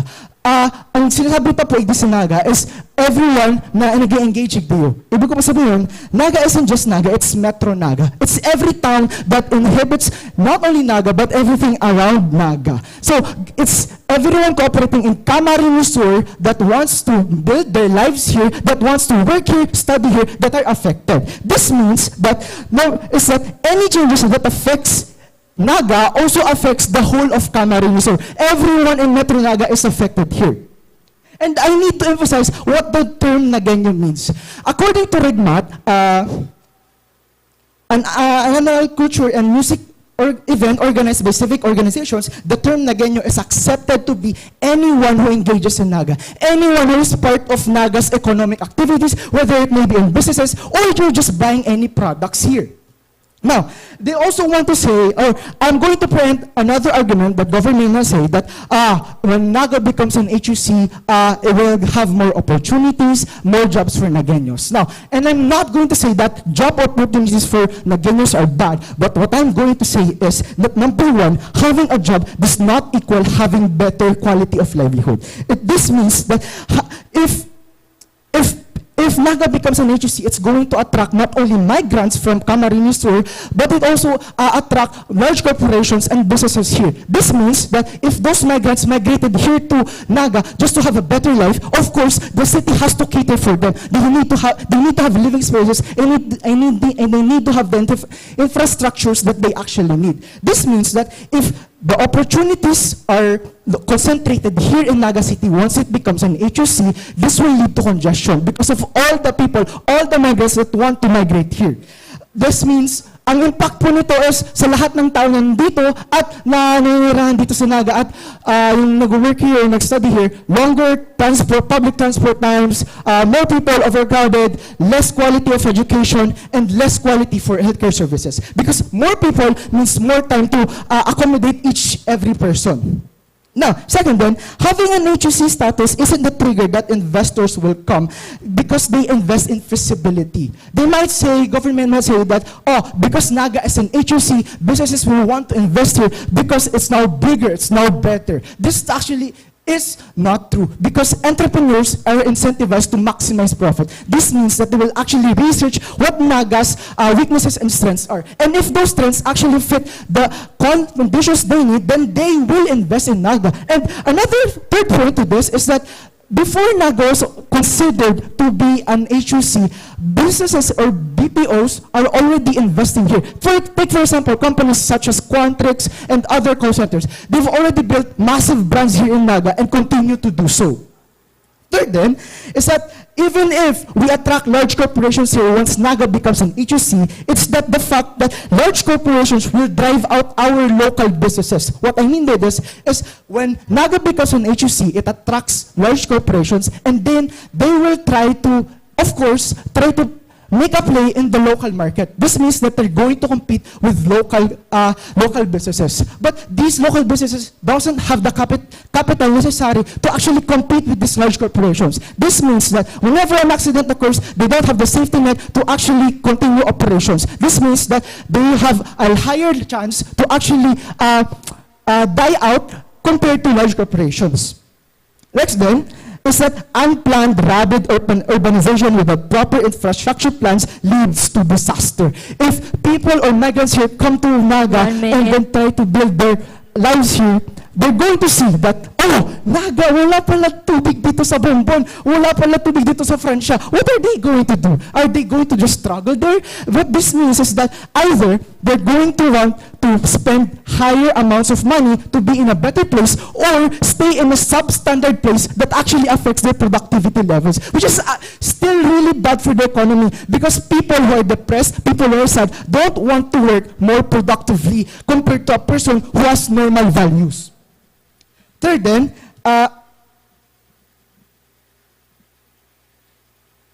independent of status, Naga is still the economic center of Kamsur. Regardless of if it has a status of a highly urbanized city or an ICC, it's still going to develop. It's still going to grow. This means that the status of being an HUC is simply presumptuous at best. All of the main points of government, listen, all of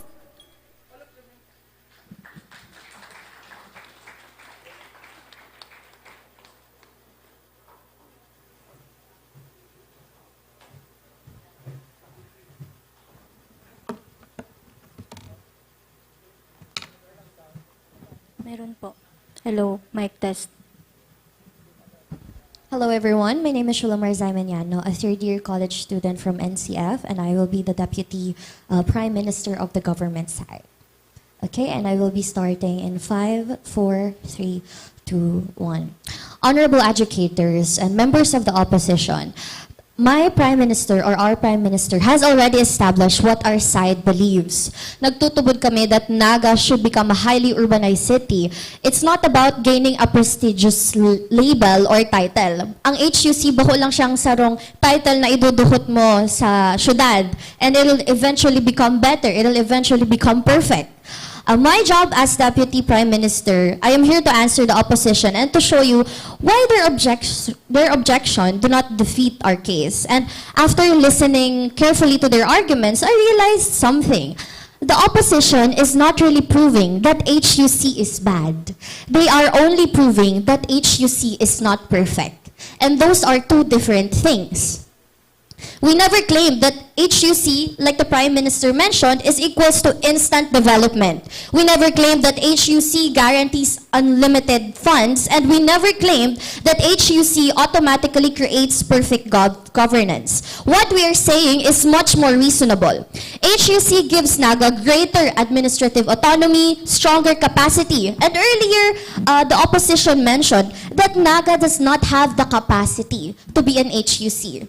With over 210 and 545 population, and the amount of investment in our city with an annual income of 298.53 million based on the 1991 constant prices, with that amount of money that's currently entering our city, do you all think that we still don't deserve that title? And sabi din earlier ng ating opposition is Naga is already doing well and HUC status is unnecessary. Naga has limitations imposed by its status as a component city.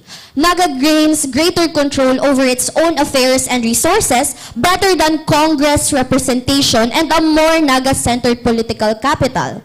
Not that Naga is failing, but because Naga has outgrown administrative framework that currently governs it. So the purpose of policy isn't to wait until a system fails before improving it. It's Naga's existing success is precisely why it is capable of taking on greater responsibilities. And I remember that the previous debate with the UNC versus the Ateneo, ang sabi kong opposition team, regardless of HUC, ang mga taga-Naga matitibay, mahigos, maugma. But imagine if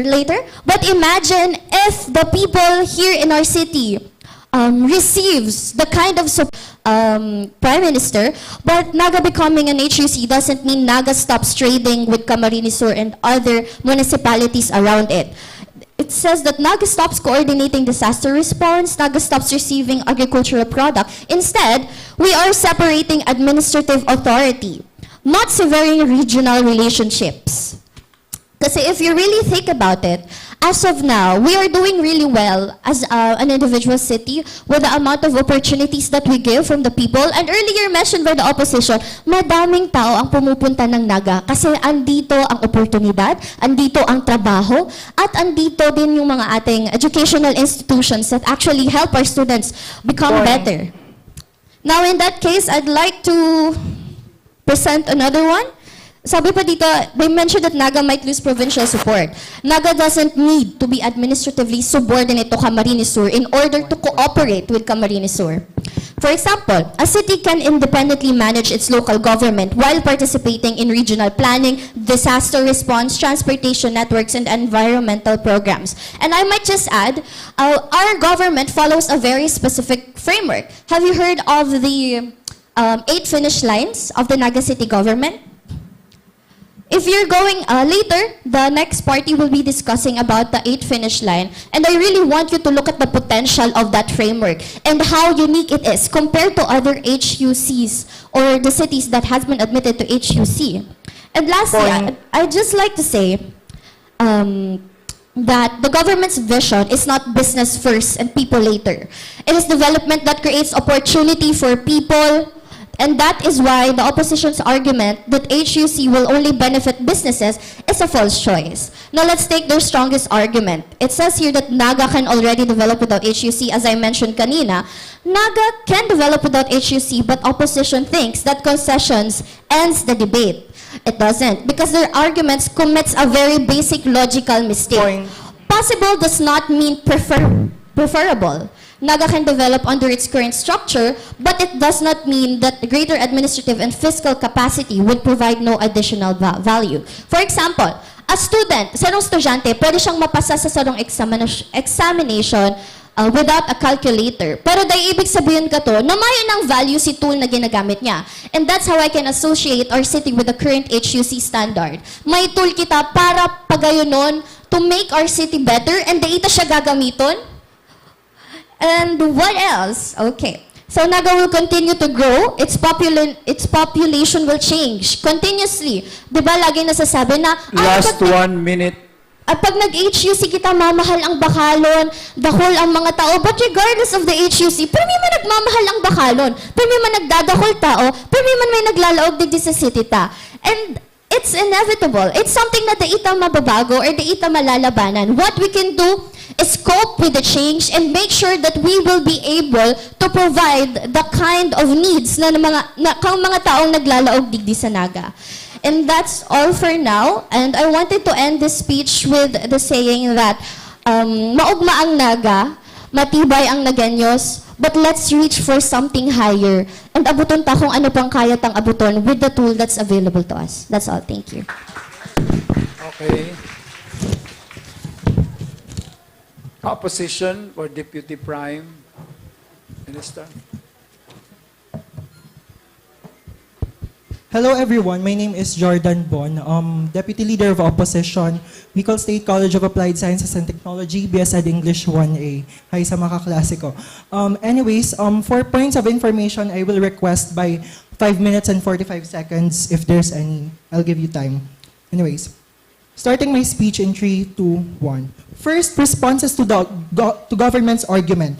Do we operate in the same timeline that those HUC declarations in Davao and Iloilo were in? Those declarations were probably done during the 20th century, a time where information was not yet as fast-flowing compared to now. You can imagine that if, for example, we are an HUC right now, and we become the most hottest Philippine city in the eyes of investors, you can expect that another Popeye branch will be in Magsaysay in just 4 to 6 months. And basically, the administrative autonomy of Naga being an HUC compared to being an ICC was not well defined by government. That's their burden. They just keep on claiming the principle that if, for example, we become independent, then there's much more benefits. They didn't give mechanisms, a walkthrough that is very important to this debate as to what are the political changes that is going to happen on their side. But first, let me go on to my arguments. It is true that being offered to become the 34th HUC in the Philippines is such a huge honor that a lot of us won't be able to resist in the upcoming elections. But it's also true that we're still far behind the actual benchmarks that becoming an HUC needs. First, framing. We are already suffering from congestion and rising real estate prices. Halangkawon na po ang renta igdiyo sa Naga. If we pursue the title of becoming an HUC, the further that we become sensationalized and people from surrounding areas will move to Naga, just like what my first speaker have said, because of the illusion that we are the perfect city, which we are far from. And basically, the historical precedent to this is that, for example, hilingunta ang Maynila, kadtubag ang panahon na sinasabing ang Manila is the land of the dreams. It became a crowded area wherein people cannot actually find the right jobs, wherein people cannot actually find a minimum wage paying jobs because of the congestion there. But second argument, if for example, large businesses will come into Naga because of my earlier frame, that information flows so fast that if for example, we become the next HUC, businesses will automatically know it, that businesses will automatically flood into Naga, then that is the time that local businesses won't be able to handle the shock. A lot of our businesses, as Director Dan have said earlier, that are coming from the small and medium enterprises and even the informal economy, people who just rent their places just to make a living. And if, for example, we allow these large companies to take the places that we're in this large informal economy sectors are living in, probably sa inda pong mga dakulang corporation maduduman ang lugar na yan. Taano, sinda ang may pambayad, sinda ang may kwarta, yaon sa inda gabus na kwarta na kahit na for example, for example, ako tenant, tapos may pinaparentahan akong karinderya, we agreed on 10,000 pesos na upa. if for example, offeran ako kan sa isa kong dakulang korporasyon na 20K, of course, I will take the 20K, kwartaman girara yan. But anyways, so what's the counterfactual / the policy that opposition wants to pursue here in this debate? First, we need to redistribute the development around Naga, open businesses, universities outside of Naga that is not just centered around here. For example po, nahihiling tanan niyo, wakit ang current model wherein majority of the core branches are in Pili, not in Naga. And probably, if for example, magkakauwakit ang NCF Calabanga campus, Biscas Kanaman campus, probably malalesen po ang traffic igdi sa Naga, and then that's the time that we can have this conversation at the very first place. And if for example, we devolve the development and devolve the services and redistribute this, it can be a win-win situation, not just for Naga, but also the adjacent towns, because the people will no longer flock here, and meaning we can lower the congestion and make real estate prices affordable for 97% of the businesses in Naga here that at the very end of the day cannot afford to buy a 100,000 area in Vista Mall in Del Rosario. And basically po, if what happens is that you give infrastructure for businesses outside Naga, the local businesses, what will happen is that we will not only be the only option. So basically, it solves our congestion problem as well.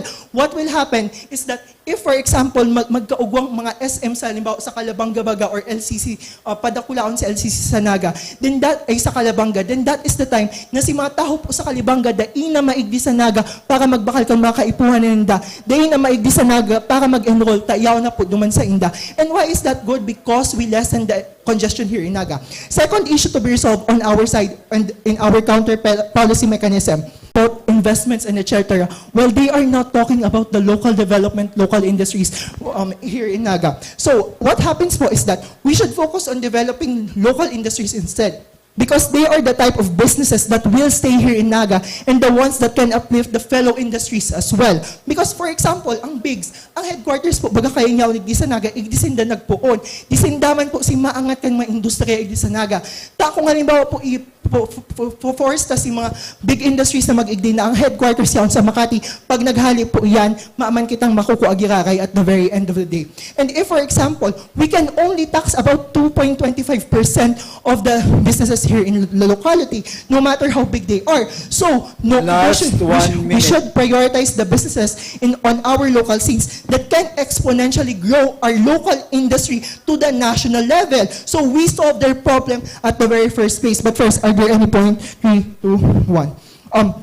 What will happen po is that it will be impossible on the HUC status to develop our local industries first because they will be at shock. Again, look at my characterization earlier. Information is fast, the news is fast, they will come over here, madalion pong mag-igdang mga businesses. And akam taman po, natulong bulan sa naugwa ng pap ay sa magsaysay, malay takong sa Indian. Overall, development should be calculated and not rushed. And we must have the moral capacity to say no to development when it badly affects the people that cannot have their voices heard in the grand white halls of decision making of our city. And for all those reasons, vote for opposition. Thank you. Let us hear the government member side.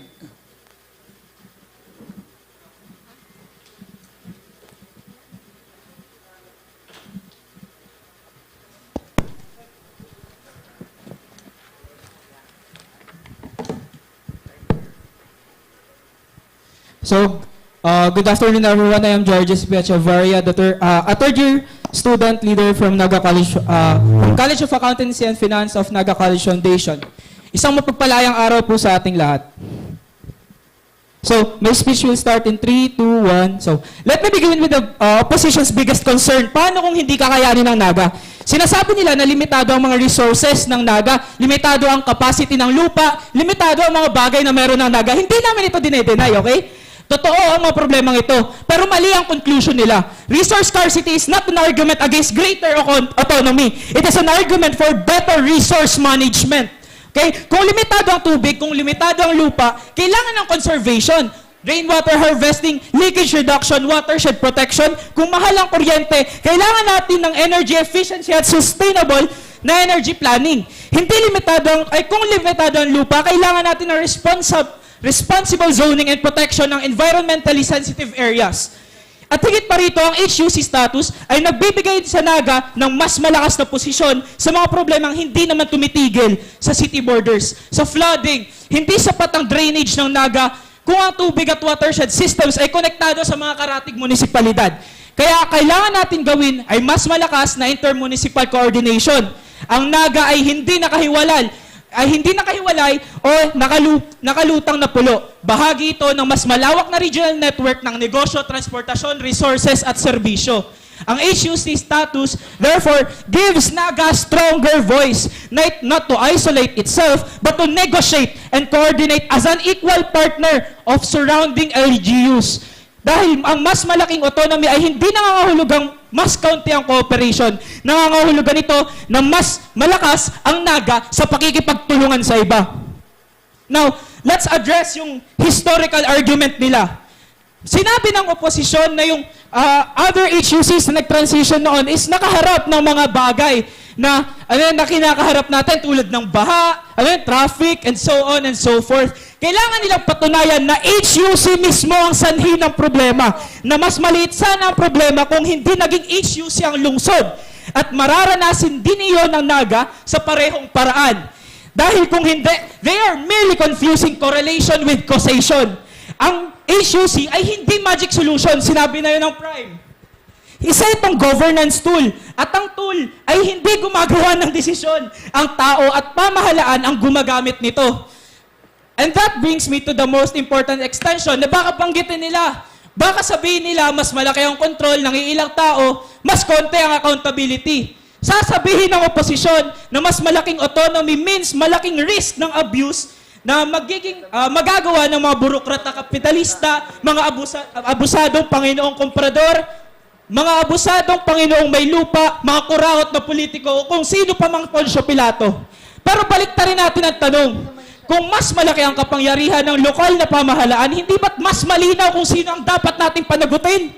Kapag ang development priorities, infrastructure decisions at local policies ay mas direktang nasa kamay ng Naga, hindi ba't mas madaling para sabihin ng Nagueños na ito ang desisyon ng gobyerno natin at ito ang epekto nito at tayo ang may kapangyarihang maningil? Point. For example, sa issue sa Siruma, nung nakaraan lang may update na. Magkakaso ang DNR para duman sa mga lupain na kinamkam ng Wanderlust Corporation. And because of that, imagine nindo na kung ang Naga day nakaipuhan mag-agi sa mga kung ano-ano ang burokrasya sa regional na estado, hindi ba't mas protektado yung tao ng Naga? Hindi mawawala ang kapangyarihan ng tao dahil ang HUC ng Naga dahil HUC ang Naga. Kung may opisyal na hindi nagsisilbi sa bayan, maaari natin siyang palitan. Kung ang representative ay mas pinopokusan ng pakikipagpolitika kaysa gawin ang trabaho niya, maaari natin siyang palitan, maaari natin siyang singilin. Kung may polisiya na hindi nagsisilbi sa interes ng nakararami, maaari natin itong hamunin at baguhin sa pamamagitan ng demokratikong proseso. Kaya ang HUC ay hindi pagkuha ng kapangyarihan mula sa Nagueño, ito ay pagbibigay ng mas malaking responsibilidad sa isang pamahalaang patuloy na hawak ng mga tao. Hindi namin ipinapangako ang isang perpektong Naga kahit kailan hindi namin ang sinabi. Sinabi namin na may mga problema tayong kakaharapin. Okay? Pero ang pinaglalaban namin ay isang Naga na mas may kakayahang magdesisyon, mas may kakayahang mamahala, at mas may kakayahang panagutin ang mga kailangan panagutin.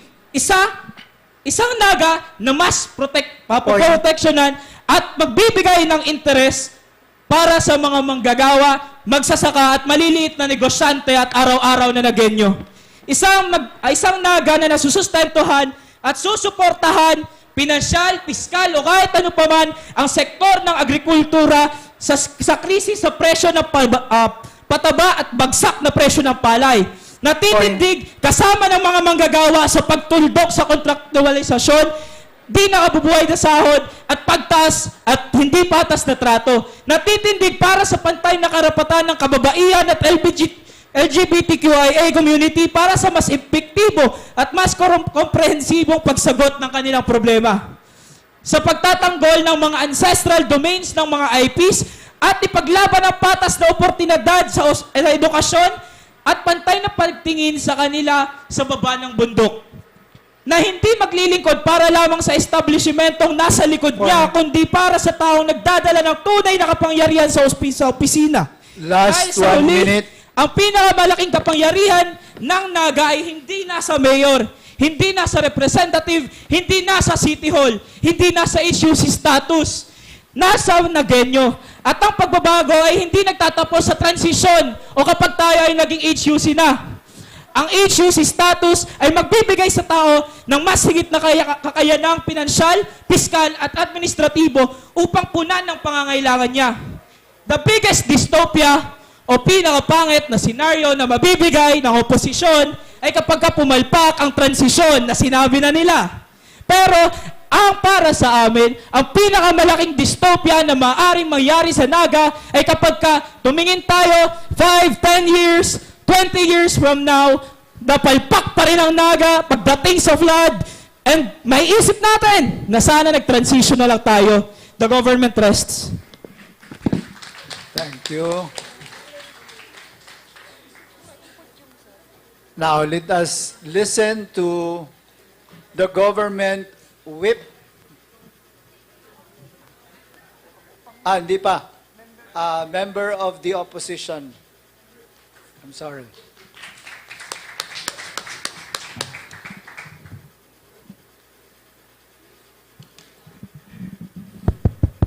Hello. So, maray na hapon po sa Indogabos. Ako po si Dustin Renspiri Puya, BS Architecture from the BISCAS po. I will be the member of the opposition and I will start my speech po in 3, 2, 1. So, maray na hapon po sa Indogabos. The government attempts to sell us the house of fantasy na changing Naga administrative title to HUC will automatically bring the progress, job, and also the independence. They treat the HUC status as the badge of the honor. So we on the opposition side, we firm again the motion. Today, the team established 5 fundamental truths. Again, we number 1 is the more autonomy does not mean the equal to more progress. Naga is already an independent competent city or ICC, the full legal autonomy. The anonymity titles give zero governance tools. So the number 2 is the growing together with Metro Naga. The real progress means recognizing the neighborhood municipalities so they can grow with us, distributing the progress and also decombusting the urban burden of Naga. So the number 3 is the population budget fallacy.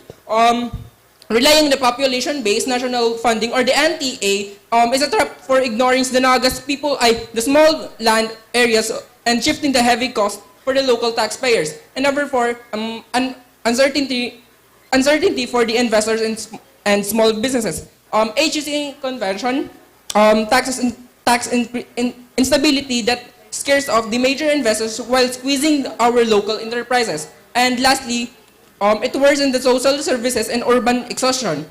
Centralizing population inside Naga causes the environmental and infrastructure combustion, diluting the social services rather than improving them. So, let us directly dismantle the primary claims by the government. On the claims of the claims of the national budget increase based on the population solves everything. Again, dahil po ibig sabihin na mataas po ang budget sa tuya kang national.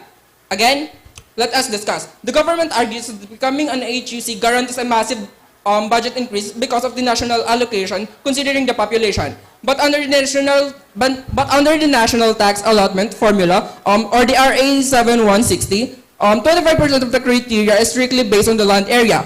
Ibig po sabihin, ang tax po ng tinatawag po sa tuyakang national is nagbe-base man po galing sa population. Again, based po sa population. In the population po, kang Naga is only 210,000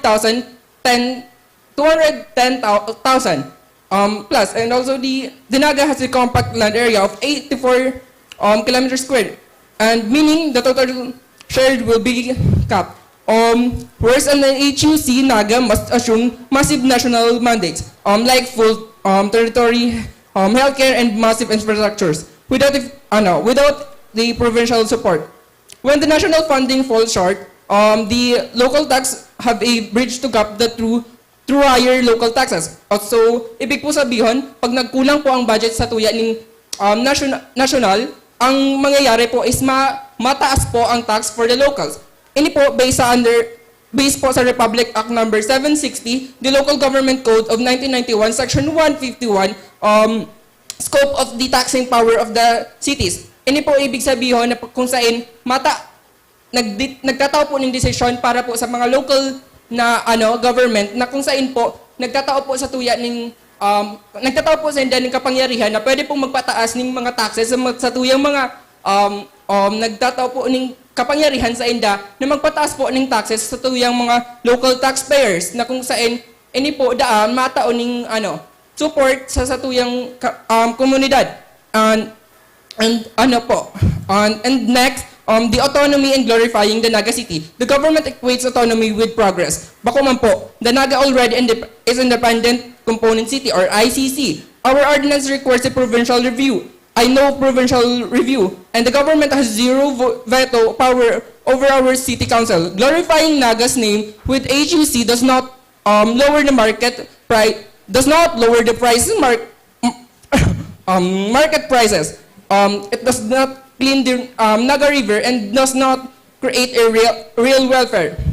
So, on the opposition case, the regional growth, disruption, economic risk, and decombustion. Again, let us discuss our arguments. The social services downfall. Elevating to HUC density increases the influx of the non-residents users and overstretching the Naga's local public hospitals and social assistance programs. For explanations po, the Naga City also already act as a Bicol educational, commercial, and healthcare centers as the ICC Naga allocates local social services budget primarily for cushion its taxpayers and residences po.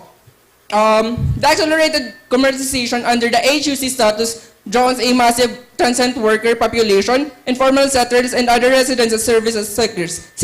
Because of the city cannot legally deny basic welfare of the public hospitals cares to everyone within the borders, the Neganyos po tax end up for subsidizing kung isa man po si mga taong nagdidirigdi sa tuya. Halimbawa po kay ni iyo po ang Naga City Hospital na kung saan po nag-localize po ng assistance from the crisis situation. Under the high density po ng urban growth, may mga time po na mayo po sindang na itataon na magayon na serbisyo. Halimbawa po kay niyo. Last 1 minute. Halimbawa po kay niyo ang kakulangan po ninda sa mga pasilidad na kung saan po pinapadara po sinda sa BMC na kung saan po mahalat man po giraray sinda ning halawi na oras. And again, for the distributing the progress and decombusting the Naga City Metro Naga. Sa diton po ang Naga para sa dakulaon na progress. Instead po na forcing the Naga to absorb all the pressure na isa-suffer po from the urban extortion, our vision po relies on the collaborative regional. Since again, growing together, we recognize the border towns in the Metro Naga, such as the Kanakman, Magarao, Kamaligan, Milaor, and Pili, allowing the commercial industrial growth to spread across Metro Naga, and also distributing reliance. Time now. Thank you. Thank you very much. For the information of everyone, we are covered by TV48, GNN, and live on Facebook, and we can be seen worldwide. So, we have the last round.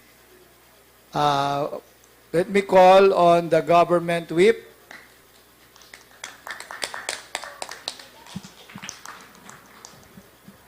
Hello. Okay.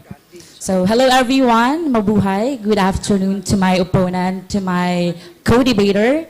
My name is Raven J.C. Acido, and I am a Bachelor of Science in Nursing, 4th-year student, and I am a government whip. And yeah, I'll start my speech in 3, 2, 1. If you listen closely to the opponent today, their entire philosophy can be summarized in one line. Do not give a growing child bigger shoe simply because they can still squeeze into their old one. They came to this bench offering zero legal mechanism to prove that HUC status causes environmental harm, zero evidences that independence severs regional trade, and zero alternative on how NAGA can fund massive infrastructure without federal autonomy. They confused correlation and causation, mistook transition cost for permanent losses, and asked this House to choose fear over progress. So today, government bench did not just defend title change. We defended NAGA institutional readiness and its right to political self-determination. So the opposition wants to keep growing city in shrinking coat. We refuse to let structural limit hold NAGA back. So now let us directly dismantle opposition case by looking at their core argument, starting with their biggest fallacy. So the claim that HUC status bring higher taxes and economy ruin. So I just would like to inform you everyone that they have mentioned, sinasabi nila na nakikipag-rebats sila sa amin na hindi naman namin sinabi. So sinabi nila kanina na magtataas ang local taxes at bilihin. Walang provision sa local government code because according to Article Act 7160 na automatikong nagtataas ang buwis sa pagiging HUC. Ang pagbabago sa tax rate ay nakasalalay sa local tax ordinance at approval ng sanggunian at hindi sa HUC status. Ang mas malaking direkta ng national tax allocation at fiscal autonomy ay nagbibigay sa LGU ng sapat na pondo para sa pampublikong serbisyo na hindi kailangan magtaas ng singil sa mamamayan. So, para nilang sinasabi na huwag ka nang lumipat sa mas mataas na posisyon sa trabaho dahil baka mas malaki ang magastos mo sa pamasahe. So, sinusukuan nila ang mas malaking sweldo at benepisyo dahil takot sila sa maliit na adjustment. And number 2, sinabi nila kanina na NAGA is already doing well. HUC is unnecessary. So, ang tagumpay ng NAGA ay patunay na naaabot nito ang legal threshold ng local government code. Ang pagiging component ng city ay napapanatili ng framework na nakatali sa probinsya kahit may kakayahan na ang lungsod. So, sinasabi ng oposisyon na ang NAGA ay magaling na ang NAGA, huwag na natin gawing HUC para na lang sinabi na huwag nang bigyan ng mas malaking sapatos ang lumalaking bata dahil nakakalakad naman siya sa lumang sapatos. So, ang HUC status ay hindi dahil pumapalya ang NAGA. Ito ay dahil lumalaki na ang lungsod at masikip na ang lumang administrative structure para sa potential nito. And of course, sinabi din nila kanina na mawawala ng ugnayan ang suporta sa Camarines Sur. So, according to the section 452 ng local government code, ay tumutukoy lamang sa administrative independence, which is hindi na tayo bumuboto sa provincial official at hiwalay ng fiscal management. Walang provision na batas na nagbabawal sa inter-LGU trade or regional health network o disaster response cooperation. So, sinasabi ng oposisyon na mawawala na ang ugnayan ng Naga City sa Camarines Sur. Para nilang sinabi na kapag ang isang anak ay humiwalay sa tirahan at nagkaroon ng sariling trabaho, ibig sabihin ay hindi na niya kakausapin o tutulungan ang kanyang pamilya. Ang administrative independence ay hindi ibig sabihin ng economic isolation. So, magkapit-bahay pa rin ang Naga at Camarines Sur. Mas may sarili lang na kakayahan ang Naga na tumulong sa ibang rehiyon. That's the point. Next, sinabi nila na tataas ang singil ng kuryente at also ng tubig. So, ang Metro Naga Water District ay isang independent GOCC. So what's the GOCC? That's the government-owned and controlled corporation. Later. At ang Kasorekodos ay isang electric cooperative na nakatali sa empirical law at wholesale electric spot market. Ang single ay supply ay hindi direkta ng administrative status ng LGU. So, inireklamo ng mga ng panig na kasalukuyang krisis ng tubig at kuryente para nilang sinabi na huwag ka nang bumili ng inverter or solar panel o mas malakas na bomba ng tubig para sa bahay mo dahil mahal at maayos naman ang kasalukuyan ng linya nito. So, ang HUC status ay nagbibigay sa Naga ng fiscal space para sa shift ng renewable energy at nagtayo ng sariling water retention system. Hindi natin mababago ang utility companies overnight, pero bibigyan natin ng Naga ang kakayang gumawa ng sarili nitong alternatibong solusyon. And next, they mentioned na maaaring maipit o maagaw ang ancestral domain ng indigenous people. So, ang indigenous people right, according to Article Act 8371 at ang free prior informed consent process ay mahigit na nagpoprotekta sa ancestral domains at Mount Isarog. So, ang HUC man ang Naga o hindi. So sinasabi ng oposisyon ay may banta sa ating katutubo para nilang sinabi na huwag na nating palakihin o pagandahin ang ating bahay dahil baka mas makapasok ang ating mga bisita. So at the end of this debate, the choice before is clear. The opposition offer a world of hesitation. A world looks at Naga growth as a problem to be contained rather than to potential to be unleashed. They ask to fear as the future to fear autonomy and to keep thriving regional hub trapped with framework it has long outgrown. The government side offer a world of progress, institutional readiness, and fiscal empowerment. We prove that HUC status is not administrative luxury. It is essential toolkit that Naga City needs to protect its environmental, empower business, and achieve the 2028 finish line. So do not deny that Naga City is a tool it has earned to serve its people. According nga sa sinabi ni Heraclitus, no man step in the same river twice. Naga has grown its chain and staying no longer and choose progress, empower. So proud to propose. Thank you.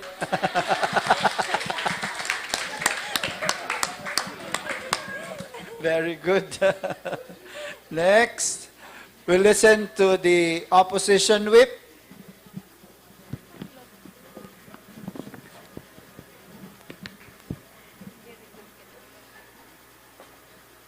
Good afternoon po everyone to Naga College Foundation and BISCAS and everyone here participating. Thank you so much po for having us. I am Yusuf Kamato and I will be your opposition whip. I will start my speech in 3, 2, 1. If you can summarize the government's whole argument in one sentence or in one point, you could give a child bigger shoes, but you let them tie it themselves. Meaning, at the end of the day, they could say that HUC is better or HUC can give this and that types of benefits, but where is the mechanism? More on that later. Notice, in this whole debate, we didn't actually get much progress kasi only one of us or only one side was able to tell you how this actually works and how these things work with a process and not only things that you can state or assume or think of as a possibility. Now,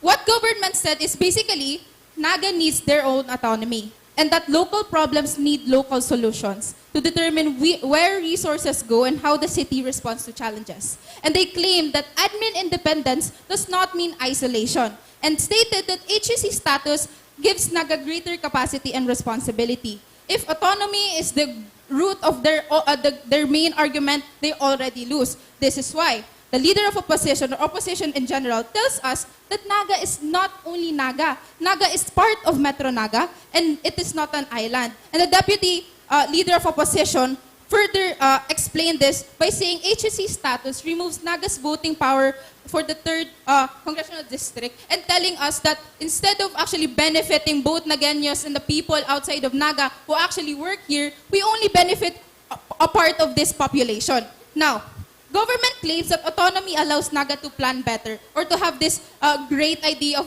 where Naga should go. We tell you that this isn't true because we are already an independent component city. What does that mean? The government's vision of autonomy is an administrative isolation disguised as an empowerment.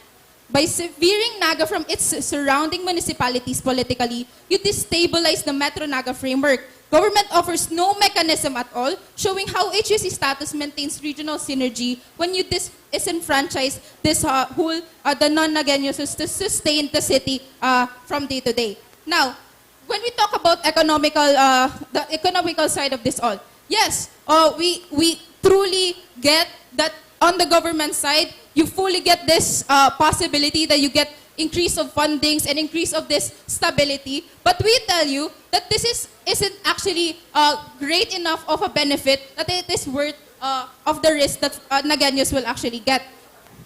Why we win this clash is that government loves to talk about inputs, more investments, bigger buildings, higher stats, but they fail completely on the outcomes and the long-term effects of it all. You can say that Pedro from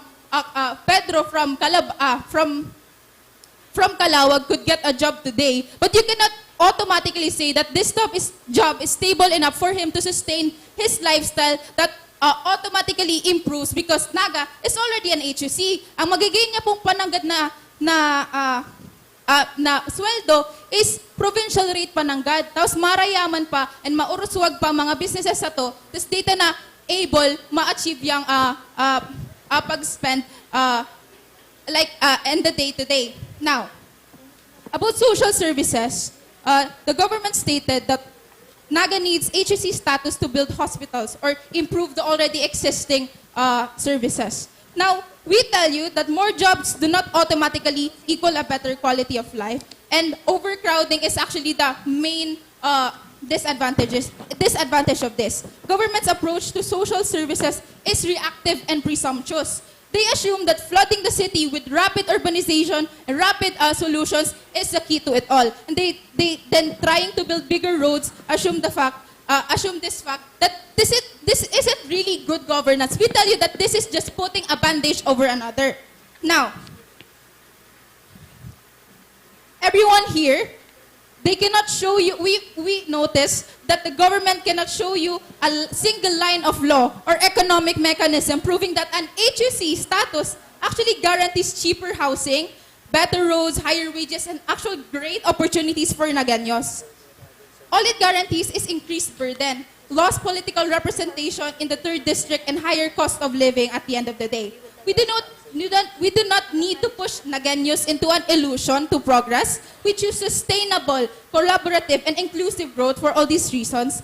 We actually gave you actual mechanism. What they fail to focus on is our argument on Metro Naga and how it is the center of all the economic growth in 3rd District or in Camarines Sur. They fail to establish this mechanism na kung ang Naga is ang root of it all, sige sabihin ta na more budget, more funding, they need na explain kung paano siya nakaka-grow talaga ng mga bakuman taga-Naga and mga taga-Naga. Pigsasabi ninda it as somewhat potential only na tiga-assume ninda because this happens or this has a title, this will automatically happen. And they keep on saying na this and that, but they didn't actually focus on the already existing problems like water. Ngunyan na nagsasuffer kita sa tubig, how much more kung may bigger corporations pa sa to. It's not a guarantee na may masupply sa tong tubig or may greater power sa to na masupply ng tubig. It's actually a bigger burden kasi kung maparapump kita and we have this power to pump this water, at the end of the day, ang maluwas kaya laboy. So what's the point? What's the point of actually catering for Nagueños Last if 1 you're minute. not actually letting them to benefit at the end of the day? There are 3 things you should weigh in this debate. Number 1, necessity. We actually gave you the reason why HUC is good, but it's not good right now. We tell you, you have to go to certain processes for us to be able to sustain our lives if we ever come into that point. Number 2, sustainability, which they failed to mechanize. And number 3, the breadth of impact. Government's analysis is largely centered as to Naga as a city by itself. Kung iisipon ta po, sa huri, bako initungkol kung kaya ta maging HUC. Kayang-kaya ta. Ang tunay pong hapot, kung kaya ta bang mga responsibilidad as in epekto kani at the end of the day. Dahil ang tunay po na pag-uswag, bako lang ang pagdakula kang naga, ang paggayon kang boses, ang tanog kang naga sa ibang tao, kundi ang pag-uswag kang buhay kang mga naganyo, pati ang mga tao sa nakasurround sa Time. Thank you. Okay.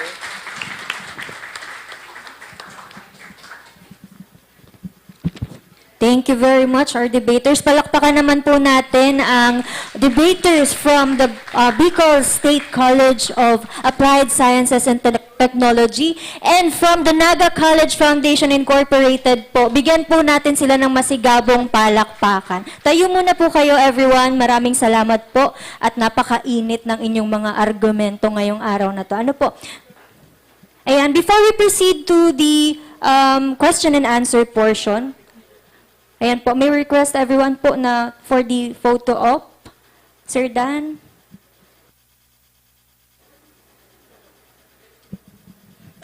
Pwede pong i-request namin si Chairman of the Board ng Naga College Foundation, Attorney Carlo. The President mismo, Kang Biscas, is here. May I request Dr. Charlie. Presidente po, Kang Metro Naga Chamber of Commerce and Industry, Dr. Emmy. Ang samuya pong pinakahalangkaw na opisyal sa Naga City People's Council, si Ma'am Daisy. Daisy, please join us.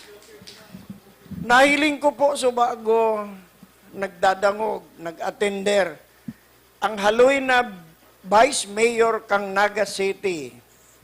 Niyaon po si Vice Mayor Nini De Asis. Can we request Nini to come here? A picture po.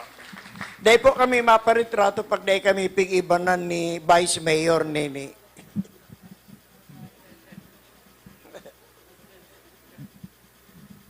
Nyaon man pong representative kang DTI and DOST na hiling ko, please join us.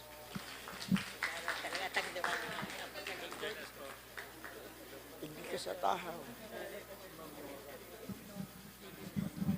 Of course, ang samuya pong favorite na din, si Ma'am Nora. Please join us.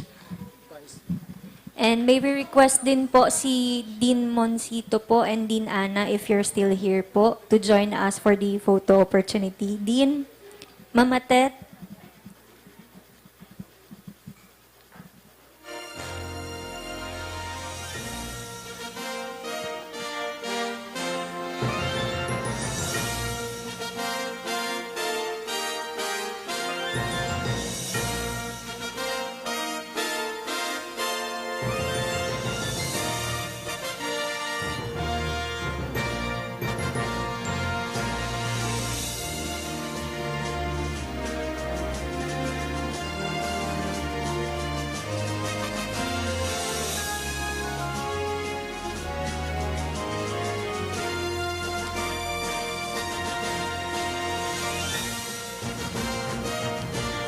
Thank you very much po. Once again, thank you very much, Dr. Nora Elizabeth F. Maniquez, for being here today. Dean Ana of College of Computer Studies, Dean Moncito of College of Engineering,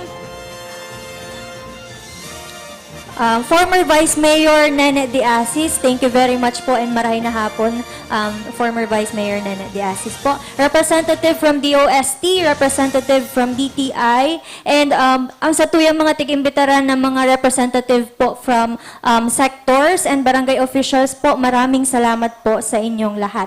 And of course, given po na magagaling ang ating mga debaters, syempre kailangan din po nating pasalamatan ang kanilang coach at advisors. Thank you very much po. Please stand once I call your name po. From Naga College Foundation, Miss Patricia Johanna Tan. Thank you very much, ma'am. Please stand up po. Ma'am. Thank you po. And Sir Son Bireboriano, salamat po, sir. And from the Bicol, from Biscas po, we have Miss Ruby Christine Olanyo. Thank you very much po. And of course, Mr. Alan Mark De Jesus. Ayan. Thank you very much po. Masigabong palakpakan sa kanilang lahat. And now we move forward to the question and answer portion po to be led by Dr. Agapito C. Rubio.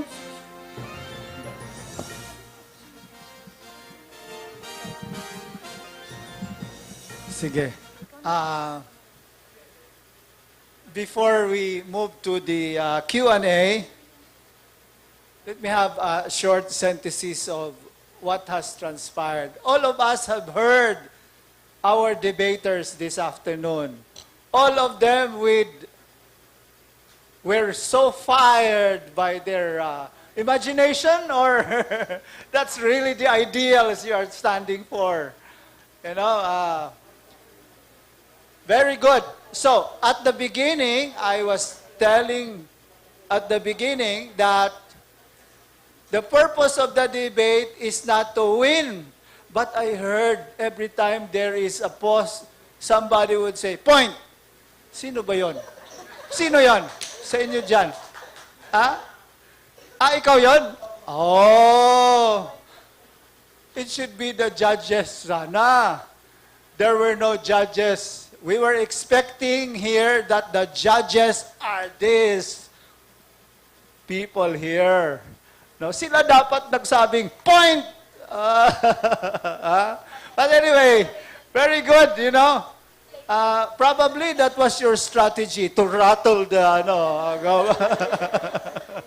the government side.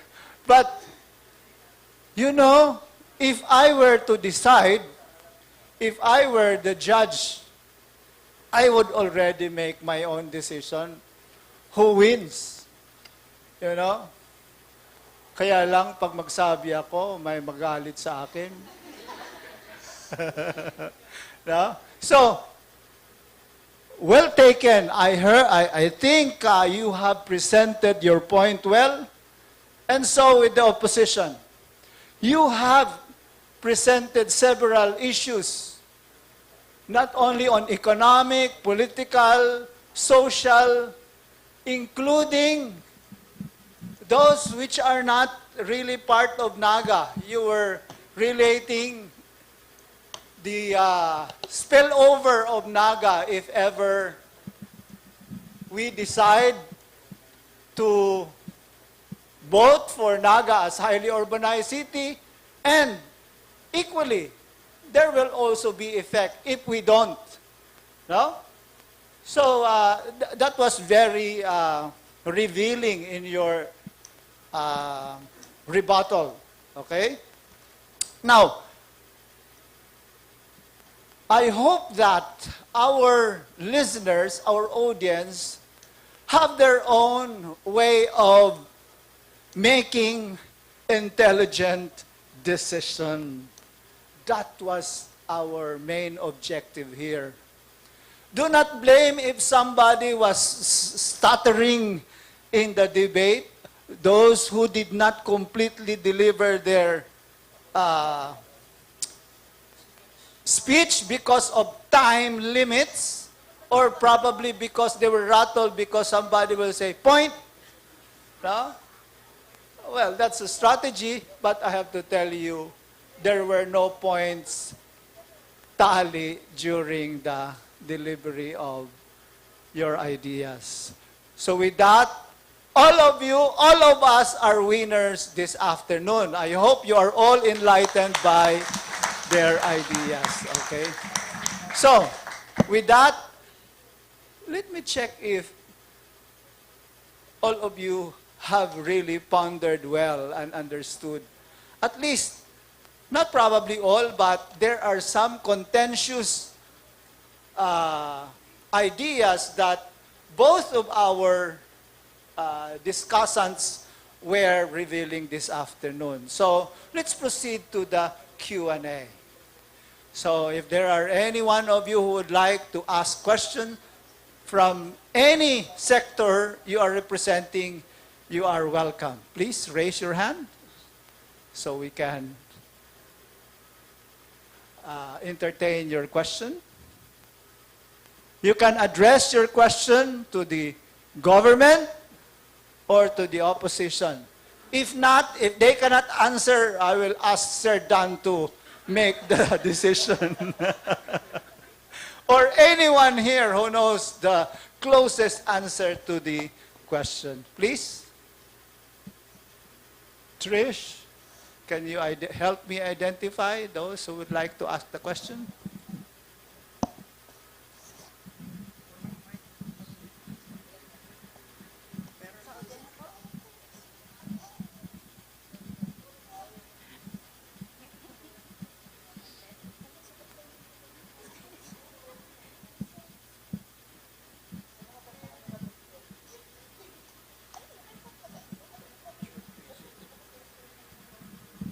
Siguro po bago kita mag-abot sa open forum, kukuanong ko po ini yung oportunidad na madangog tamampong halipot na antataramon kang presidente mi kang Metro Naga Chamber of Commerce and Industry katatapos pa lang po kan sa mo yung pag-meeting sa Go Negosyo sa aga po invited kamo gabos. Nagdadara po kaming mga negosyo sa Naga, nagdadara po kita ni mga trabaho sa Naga para may additional income, mas lalong maguswag ang Naga. Kaya pudang ko po ang samong presidente ng Metro Naga Chamber, Dr. Emmy Menes.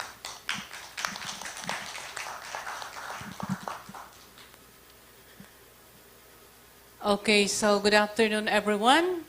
To our esteemed guests, Press Shirley, Press Attorney, future, I acclaim na, President of World Tech, Dr. Robio, Dr. Maniquez, and the rest, hindi ko na po iisa-isahin.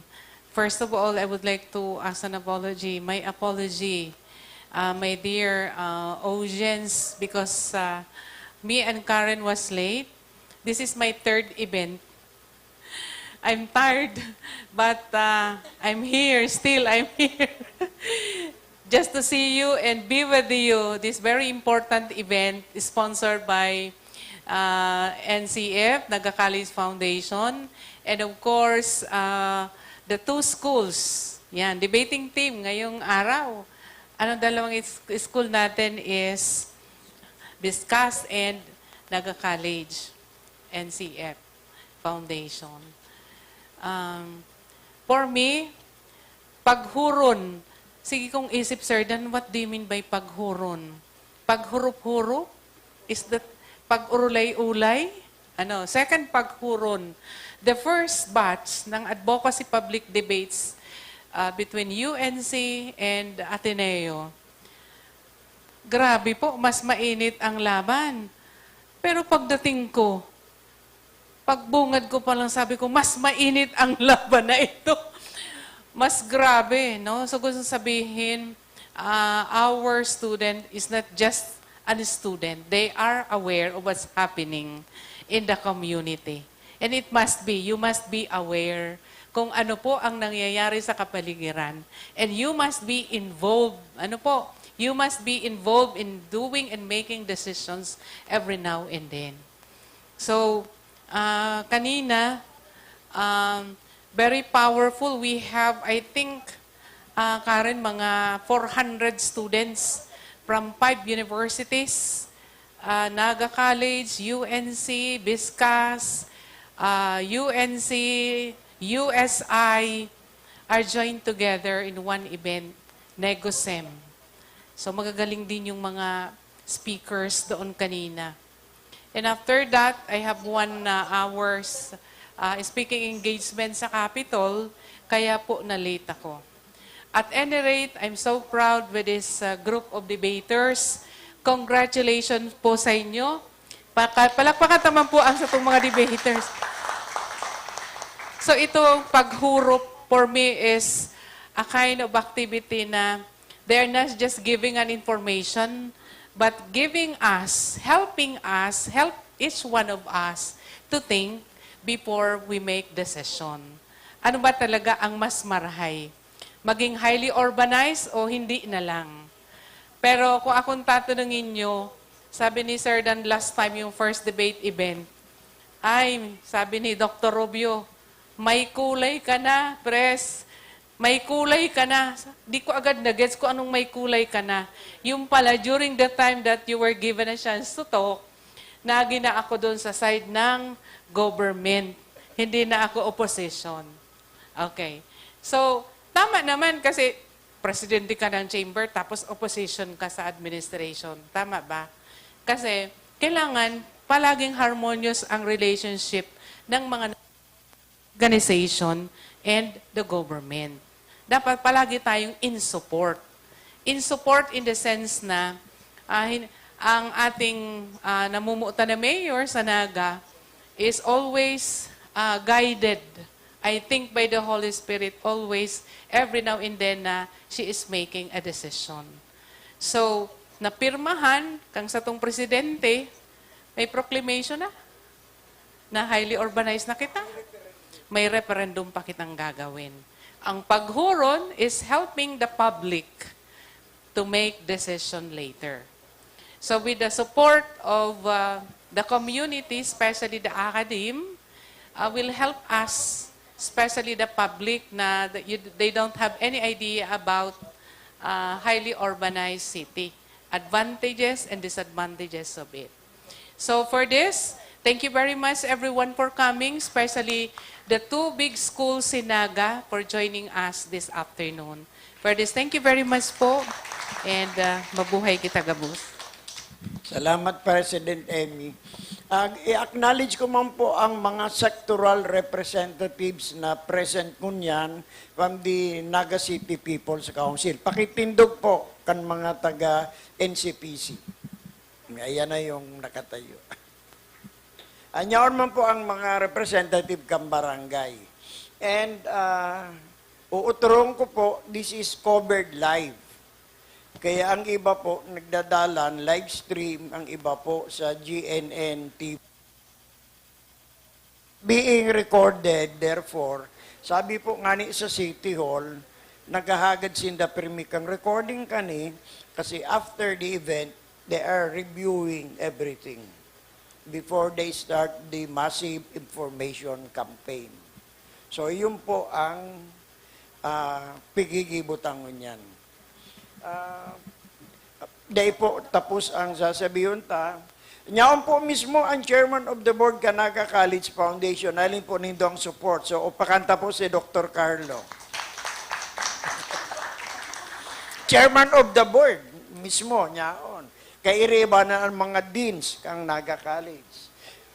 Dahil man po nagpabaya ang amigo ko, ang presidente po kang Biskas mismo, kaibanan, ang sa iyang mga vice president. So, Dr. Charlie Villanueva.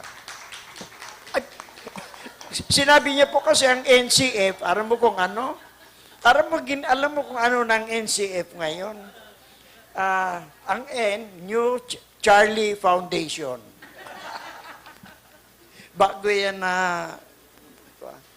So, sisay po ang mahapot. Inot.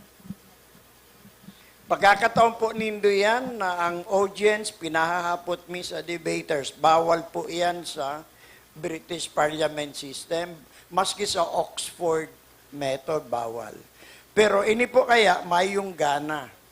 Ang mabuto po digdi, ang judge po digdi, ang mga nagenyo na ma-referendum sa November. Whether we like to be an HUC or not. Kita po ang number 34. By the way, may naghahapot. Ikaw pong nagbutong habo. 4 na syudad, habo mag-HUC. Itong 34 na pig-declare na HUC, gabos nagburuto. Yan po ang istorya kang HUC. So, any question from the academo na?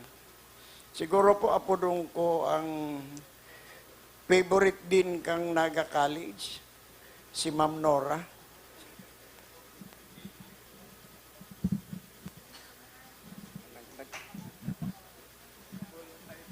May microphone tabi kitang saro.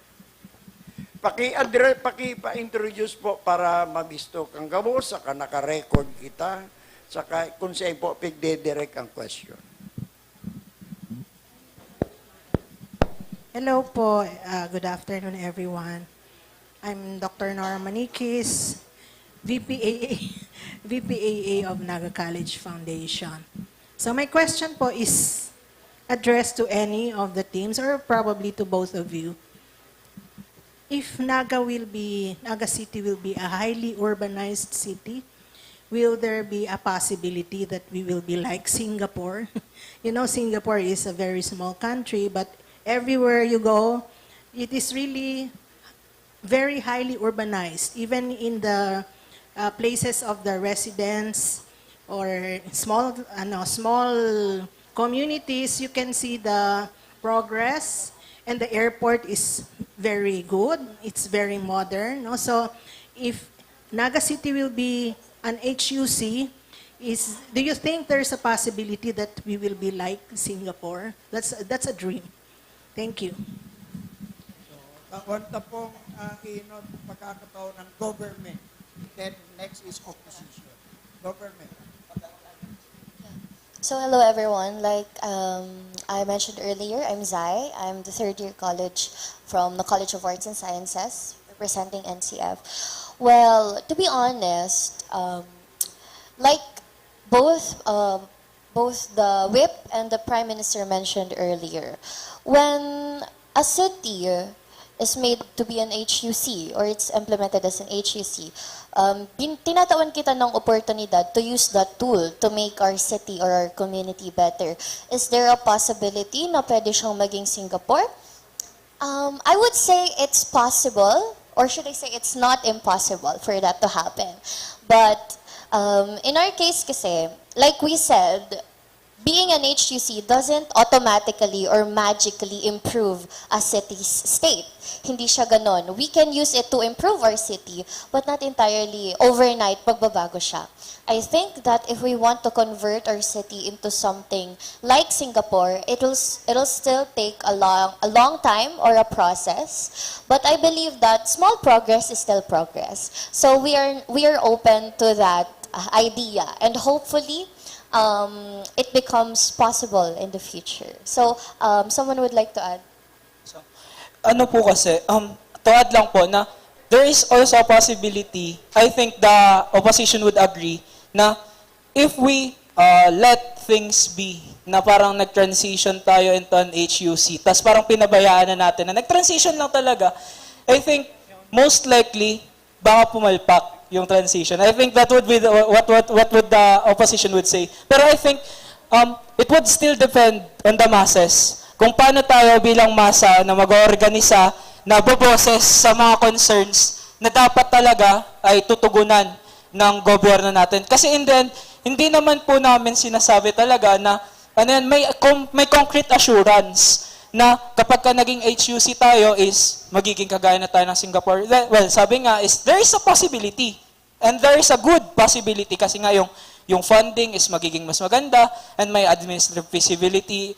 Ang dami pa namin na-mention kanina, but I would like to retaliate na hindi naman talaga siya magic wand wherein parang biglang all of a sudden is magiging possible na lahat. Everything is possible pa rin naman if magtutulong-tulong ang masa, ang sektor ng negosyo, ang sektor ng labor, and at in the end, pati yung gobyerno na mismo. So yun lang po.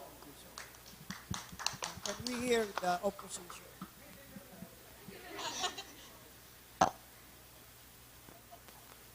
Hello po.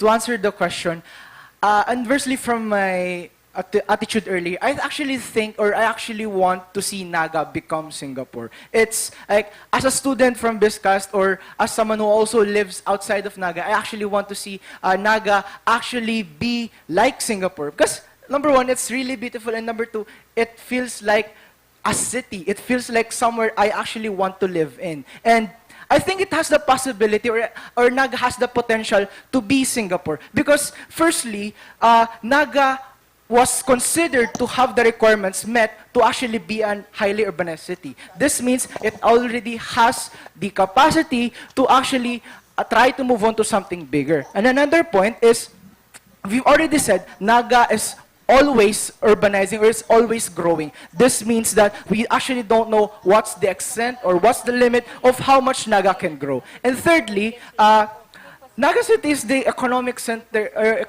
center of Kamsur. It's always going to be part of any transactions that's going in outside of Kamsur or inside of Kamsur. This means that anything that might any local businesses that are here can actually try to develop and actually be the business or actually reach the success that they all want. And that's my answer. Salamat po sa opposition. Siguro po, gusto mi pong madamog ang tataramon man, ang kaisip. Gusto mi madamog ang tataramon kaisipan, kang saro pong bisita tangunyan na hararom sa kahalawig ang eksperyensya sa mga debating arog kani, lalong-lalo na po na pirang taon, pirang termino po siyang naging vice mayor kang Naga. So gusto mi man po madangog ang partisipasyon kan sa tuyang ginagalangan na former vice mayor Nini De Asis. Siya po ngunyan ang head kan sa muyang barangay People's Council. Kasi ang NCPC po, kinokomponer kang 18 sektores. Kaya nakalubog po ngunyan si Vice Mayor sa barangay councils. Vice Mayor Nini, ang favorite ming Vice Mayor. Ang gutang ka ni Gabi. Diyos maray na hapon. Ako po, Yaon Ligdi, na nag-representa ng Barangay People's Council, which is part of the NCPC. Okay. So, for the information lang po, si 14 Sangguni ang panglunsod, ang inot na ang 14 Sangguni ang panglunsod, sinundan po kayo ng 15th, which is si Vice Gavin na po, at si Mayor Lenny ang ano.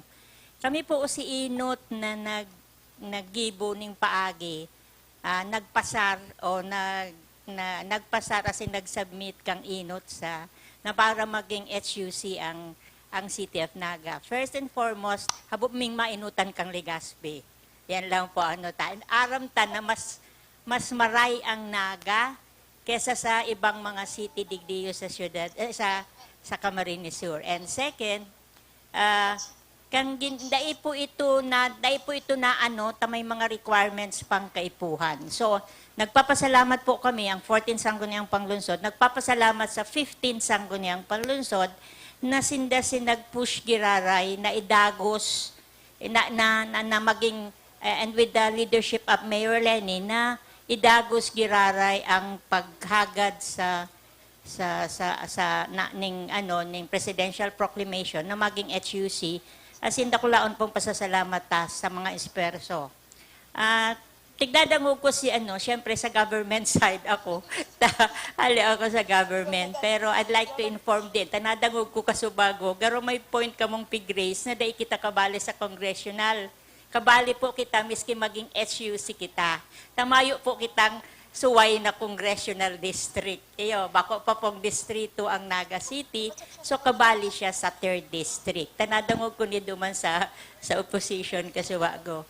So maray po ining ginigibo tangon yan, ta at least nai-inform ang gabos, ta may plebisito pong gigibuhon in time at kang barangay election, isasabay po siya. Hahaputon ng mga tiga-Naga. And although bako kamong mga tiga-Naga ang yaon digdi, pero araw nga kaning sinabi nindo, digdi kamo nagkaklase, digdi nag-ieskwela, digdi nagtatrabaho ang mga magurang o mga partidaryo nindo. And ining pagi-involve tangon yan, dakulaon man ang naging esperso kang Naga City People's Council, na kabali na po ako duman. NGO na po ako. From government side, naging NGO na ako. So, nahiling ko ang kahalagahan kang pagtatabangan kang mga nasa private, civic, NGOs, mga student, kang pakikipagtabangan sa satuyang lokal na gobyerno. Sa pamamayo po ni Mayor Lenny, dakul ang nagbago. Araw kang sabi po kang agom niya ka ito, making the best better. Aram tang maray na ang Naga, which is nadangog ko sa mga debaters ngunyan. Maray na po ang Naga. Saro kita sa mga nabibisto. Saro kita sa pigo-orgulyo. Inaaro kita. Even Mayor Vico Soto, nagdigdiyang ka ito, pig-adalan ang pagpataano na maray ang Naga. Kaya lang, araw kan sabi ko, ang challenge sa Satuya is making the best better. Kaipuhan, mas mapakaray pa itong sinasabi nindong maging Singapore, harayo pa po yan. Dapat ang in comparison tayo is kita mismo, not the other, not po ang iba. Dapat mas makpakaray ta, mas kung ang challenge sa tuya ngunyan, ta 34, ang highly urbanized city, darakulaon pong mga syudad, Davao, Iloilo, Makati, the rest of Metro Manila, mas kung iisipon tangani, garo kita, David against Goliath, kung i-compare kita sa mga darakulaon na city. But, ang kaibahan po kang Naga, ang tao ang nagdi-decide. Ang tao ang kumbaga, nagiging ang magic po kang Naga nasa tao. Kaya, I congratulate ang Naga College sa pagtao po kang Benyong Ineo, ang BISCAS, as in kang nakaagi, UNC and Ateneo sa mga eskwelahan. And I'd like to commend si mga estudyante, nag-i-inverto na kamudigdi sa mga araw kaini yung mga prosedimento. So, thank you for the opportunity po. Thank you po, former Vice Mayor Nene Diasis.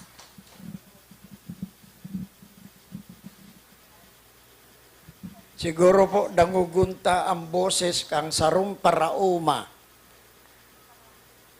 Ang saruma po sa mga leaders mi sa Naga City People's Council.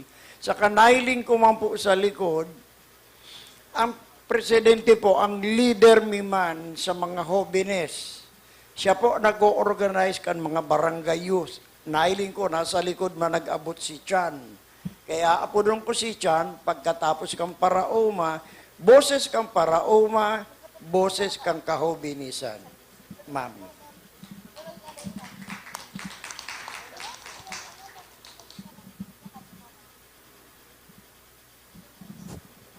Mga organisanong grupo po yan, bakong sarudo Dakulaon po ang grupo kang parauma mi, mga arugen. Uto man po ang grupo kang jóvenes. Salamat po, maray sa oportunidad na itinaos ako. I've been praying na if maptaunan ako ng chance na magtarang, ini po ang dadarahon kong kataraman. Nagagaling po talaga ng mga estudyante. Mabuti na lang nakakaintindi ako ng English. Okay po, may tanong lang po ako. Wala naman po bilang isang representative ng parauma. Ano po? Wala naman po akong kinikilingan sa dalawa. Pero may purpose ako bilang isang parauma. As in, bilang isang tao na nagre-representar kang parauma. May tulo pong kahaputan igdi sa ko na gustong ko mang ihapot sa gabos. Na nagtutubod ako, kaipuhan kong ihapot. Ano po? Inibang pag-HUC kang Naga, mag-o-honor ba si Diyos? Ito ba ay tama? Will this help the poor? Regardless po kung ano ang answer, sabi sa Jeremiah 22:15-16, Did not thy father judge the cause of the poor and the needy? Then it was well with him. He judged the cause of the poor and the needy, then it was well. Was not this to know me, saith the Lord? Regardless kung maging HUC kita or dai. Sa Romans 8:28 nagsasabi, at nalalaman natin na ang lahat ng mga bagay ay nagkakalakip na gumagawa sa ikabubuti ng mga nagsisiibig sa Diyos, sa makatuwid bagay niyaong mga tinawag alinsunod sa kanyang nasa. Kung ang Naga City ay tinawag, according to the purpose of God, then it is well with Naga City. Sisay po ang gusto magsimbag, government opposition. Mainot ang, sabi po kang opposition, ito po dahil sa government. From opposition side po. Opposition po na ang masimbag, makong gobyerno. Sa hiling ko po, ining pagiging HUC ta, depende man giraray sa tuya. kung we will prioritize the poor people, the lost people, the least people na nabanggit ni Ma'am Casubago. Kumbaga po, this is independent of our HUC status na dapat tang ini-embody miski maging HUC kita or ICC, will stay as an ICC.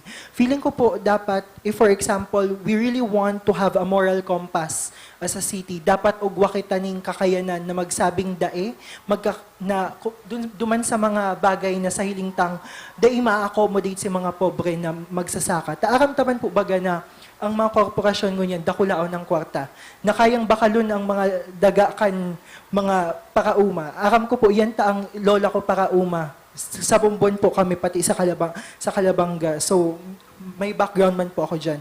So sa hiling ko po talaga, it also relies with our governance na hindi lang siya basta-basta question whether an HRC or an ICC, but rather it is the general direction, the general policy that we have for farmers. So sa tingin ko po, kaya nating maging accommodating para sa mga magsasaka, para sa ating mga magsasaka, para sa ating mga poor people, mga urban poor, basta po meron tayong kakayahang magsabing hindi at magbigay ng serbisyo para dun sa mga taong yun. Thank you po. Thank you very much. So, dangugunta po ang boses kang Hobines. Pag kami po may mga 1 trillion march, yan po ang mga nanginginutan sa mo. Pag kami may mga position paper, ang Hobines po nakaprontera.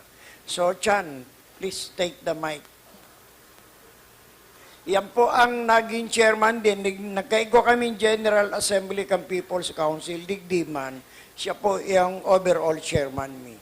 Ayan, so maray na hapon po sa Satuya Gabos. So first of all po, gusto ko mag-apologize kasi po hindi ko po siya naabutan. Yeah, Tagalog Bicol, charing. Pero po, in behalf kang Hobernes po kang syudad ning Naga, ang permi pong sinasabi kang samuyang grupo, kung ano po ang kagustuhan kang lambang Nagenyo, kung HUC man yan o dae, basta makatabang sa namamanwa sa kasa Nagenyo, duman po ang boses, duman ang puso, as in duman po ang Hobernes ng syudad ning Naga. So, day na po ko para message kasi ang sinasabi mi lang po digdi sa part po kang Hobernes is padagos man po giraray ang pagserbi mi sa syudad ning Naga. Maski ano pong mangyari, kung maging HUC man yan, o dae. Yan lang po. Thank you so much. So, igwa pong ma-volunteer para day na po dun. May gusto raw po, Sir Dan, magtanong. Yeah, siguro, yeah, can we give the mic to our student? Ngayon, mga estudyante naman. So, hello, good afternoon everyone. I am Valerie Sancho Bigay, a second-year political science student po from the University of Nueva Cáceres.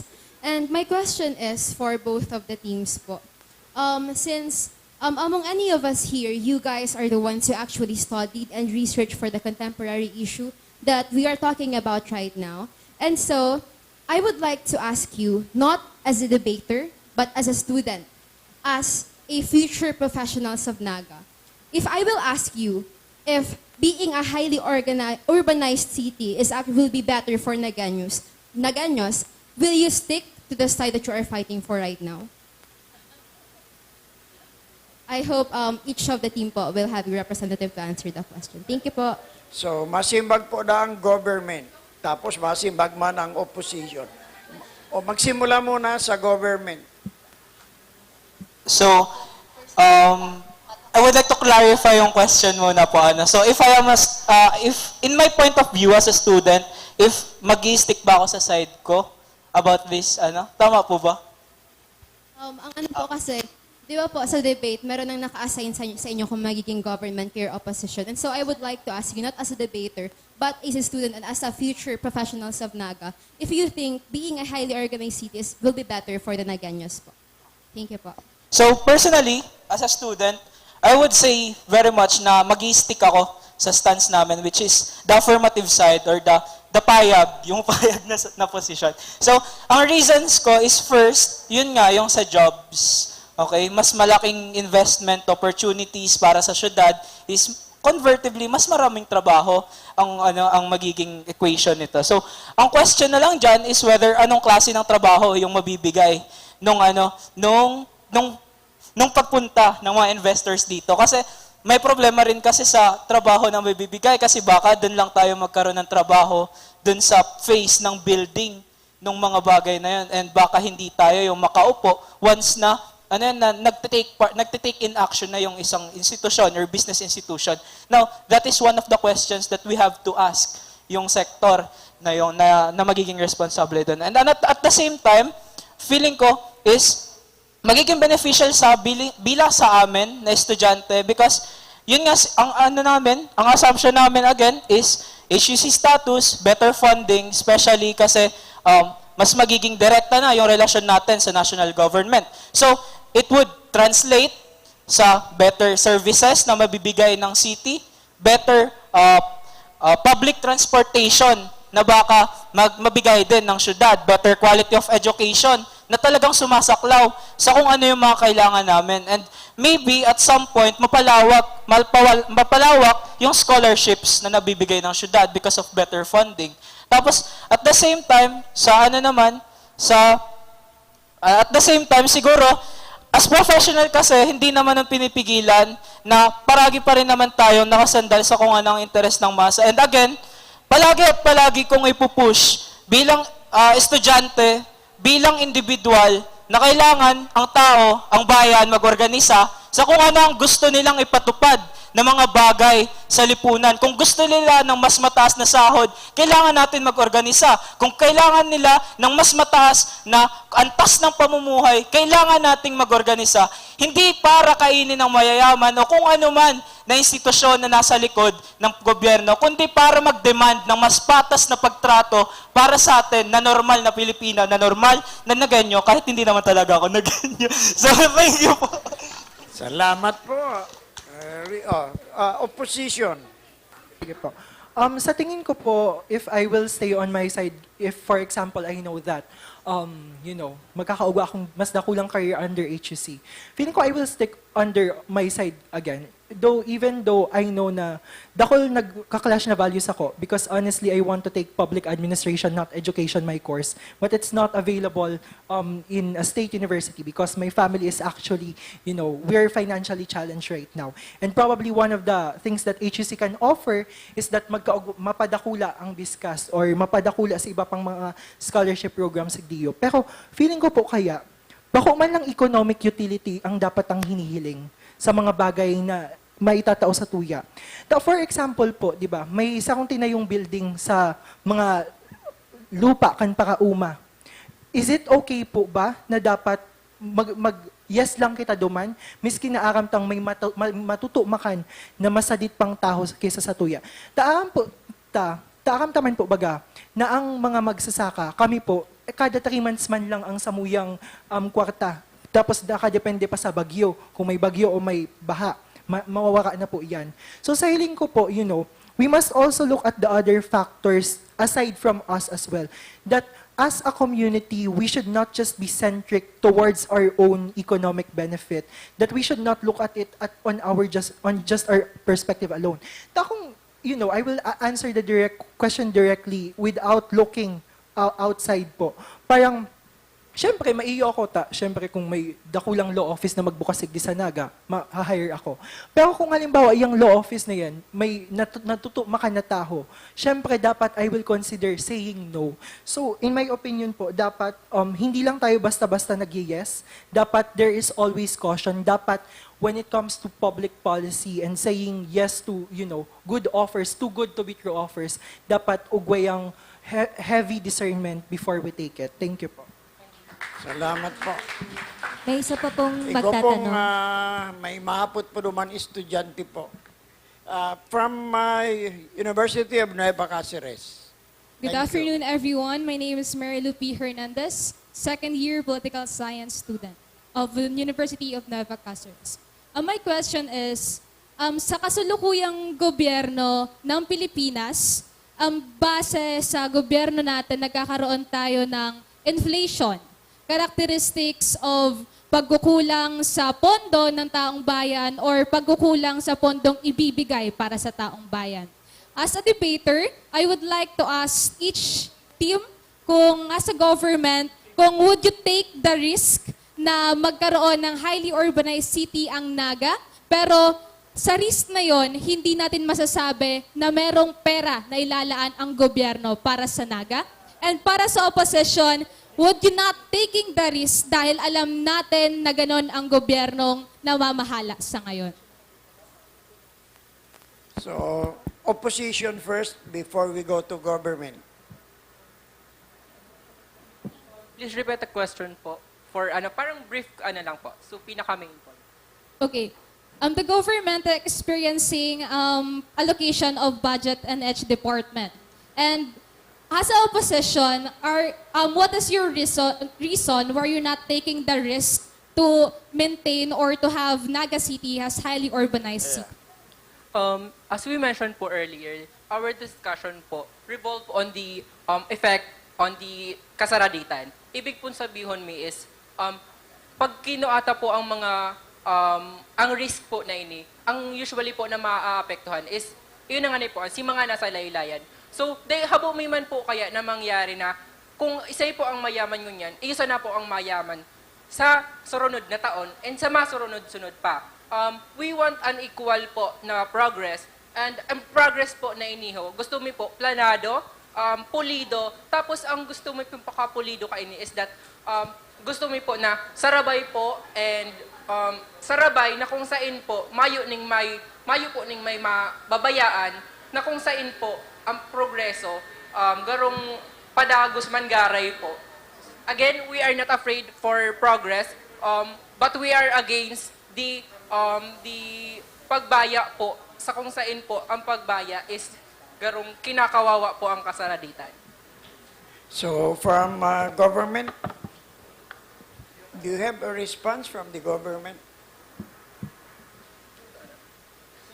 Hello po. So, babalikan po natin yung mga na-discuss po namin dito na na arguments namin dun na pabor sa pagiging HUC ng Naga. So, hindi lang naman po kasi economic benefit ang matatanggap natin whenever, if ever na mag-transition tayo into HUC. Another thing is yung independent na government na magkakaroon tayo. So, we think na if ever na papapiliin na parang wala namang masyadong effect economically or based sa budget, it would still be a good choice na maging HUC tayo. And why? Because mas mapapanagot natin yung mga officials natin whenever may policies na direktang nakaka-apekto sa atin rather than sumusuntok tayo sa buwan. Ano yung meaning na sumusuntok sa buwan? Ang sinisisi natin yung regional government. So, ibig sabihin, ang another thing na pwede natin makuha if ever hindi man yung budget is yung accountability ng government na meron tayo is masisisi natin is yung tamang sisihin wherein yung gobyerno na nagpapatupad ng mga polisiya na nakaka-apekto sa araw-araw na pamumuhay natin. So, yun lang naman po. Thank you. Okay, thank you very much po. Igo pong hapot duman sa mga hobbiness na hali sa Naga City People's Council. Ito po yung mga leader namin sa Zero Tolerance on Corruption. So, let's hear from them. Ayan, so once again, good afternoon.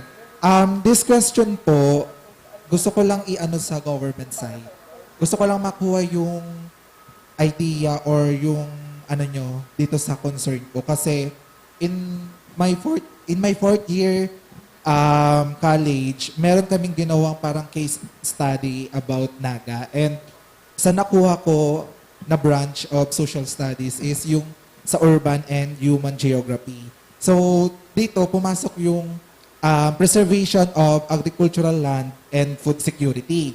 So, this concern is paano nyo or ano yung pwede nyong maibigay na idea or suggestion if yung Naga ay maging HUC. Kasi sabi nyo kanina, may possibility na may pumasok na mga investment. So, paano natin maano yung preservation of agricultural land at yung food security ng Naga if yung scenario ay may another pandemic and yung ating mga karatig municipality ay mag-close or hindi silang mag-provide ng supply or ng foods sa Naga. So paano natin maaano yung Naga makasurvive dyan sa concern na yun. Ayun lang. Government raw ang sasagot. So, I think po, still, we would remain firm sa stance namin ng yes to HUC because it simply would be answered nung kanina na na-mention ko about sa policies na pwede natin ma-implement ng mas malaya if ever na magiging HUC tayo. So, ang ano po kasi, ang question ng food security and then question ng available na mga lupa if ever is magkadugtong po sila. Another thing na parang ang idea po kasi niya is, syempre kapag mas malawa ang farmlands natin, is mas marami tayong makukuha na resources, assuming na well-funded yung mga magsasaka, and then well-bought yung mga products na meron sila. So, siguro, ang magiging ano na lang is, if ever na maging HUC tayo, kailangan natin i-demand sa gobyerno na gumawa sila ng mga polisiya na nakasentro sa pagpe-preserve ng mga lupang pang-ani natin o pang-saka, yung agricultural lands na tinutukoy natin. And still, it would be subject naman sa interest ng gobyerno to approve or do not approve the corporations na papasok dito sa ano natin, sa Naga ng hindi naman sila pwedeng basta-bastang magtayo na lang, 'di ba, ng mga negosyo nila dito, and still subject sila sa kung ano ang bibigay ng LGU sa kanila. And we hope and we assume that if we give enough force, if we give enough pressure sa government ng Naga, is mabibuild pa rin natin ang isang syudad na nakafocus o nakasentro sa interes ng masa kaysa sa mga malalaking mga negosyante or korporasyon. So, yun lang po. Thank you. Salamat po. We have only nag-overshoot na po kami sa oras time management. Pero may reaction po. No, nakatulo na po kita sa students. So, we will have from the government agency. Ang gusto pong maghiras ngunyan ay our representative from the Department of Trade.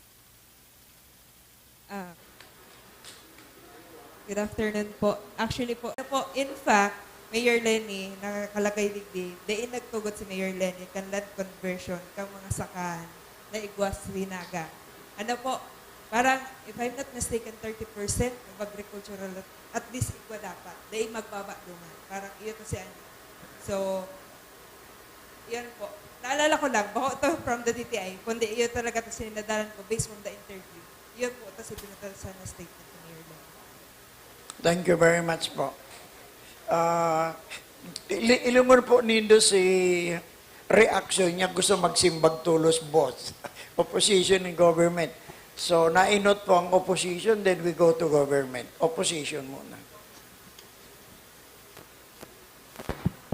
Sa hiling ko po kaya, dapat bako lang itong mga safeguards ni Mayor Lenny ang kinakaag para dahil magpabakal si mga magsasaka sa indang daga.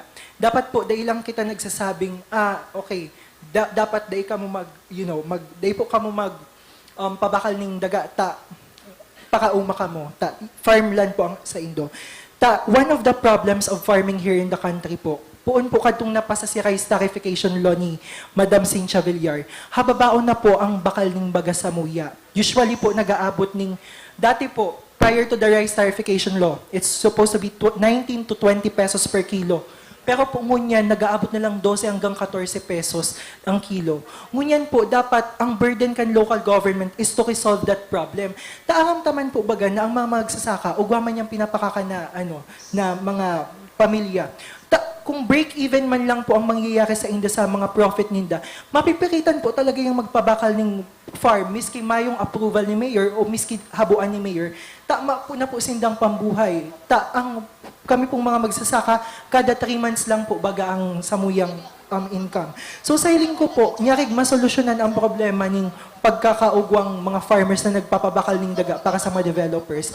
Dapat po nagkakaugwang task force ang Naga na magbabakal sa tamang presyo kan mga paroy hali sa magsasaka na itong 19 pesos, na 20 pesos, nyarig po ma-incentivize sinda magsaka giraray, na nyarig, kung halimbawa may bagyo, may insurance sinda, nyarig po dahil sinda magpabakal. Taaram taman po baga na, kay puhanta po ang kwarta, basic need ta yan. So, dahil taman po pwede talagang alitan si magsasaka na magpabakal kung dahil man po kita nagtataong proper action para sa dahil ninda pagbabakal. Yan lang. So, from the government, Deputy Prime Minister, you want to take it? Okay, thank you so much po. But anyways, when we talk about food security kasi, I don't think that it's just a provincial problem. I think that's a national problem. So if ever may gibon kitang programa para sa mga lokal na magsasakata, daita pa din siya mareresolbahan unless magtabang-tabang kita as one. Pero I understand where the opposition is coming from since I also grew up in a family of farmers and I know how the system works. Siguro ang pwedeng gibuhon is that sa hiling kumanda kita pinapabayaan kang local government ta. May mga programa sindang na ino-offer para sa local farmers and aside from that, ang pwede ko din masabi is, like na mentioned earlier ng ating DTI representative, pag sinabi kasing HUC, a lot of people think na it's about infrastructure. It's about upgrading kung ano yung available na makikita natin. It's more on, sa nahihiling ta, sa loob kang city, may it be buildings, establishments, pero it's not that. Kasi pag nag-grant kita ng HUC, ini ang pinopoint kang government is that diretso na kitang makakapag-decide sa ikakamaray kang syudad ta. Data na kaipuhan mag-undergo under regional na pag-approves under regional basis, makaka-iro kita. Or kung in this case, sabiyon ta, kung nangangaipo ang farmer studying programa, diretso ta na sindang matatabangan. Tadita na kaipuan maghagad pa ning tabang maski kaisay na dapat pang pirmahan, dapat pa ning permission ning arog kani. So that would be our case. It's to help our local farmers and probably plan more programs for them wherein they would benefit even more than what they already have right now. Thank you. Salamat po. Siguro ang last na mataram digdiyo sa open forum, ito pong day talaga nagtataram. Itong silent majority. Pero iyo ang mga nagtatrabaho sa likod. Day niya po nga ni arang mo niya, naapudong ko ta, day po talaga yung nagtataram sa mikropono. Pero may nasa likod ka presidente min. So, o yan po, nagtitiri-text.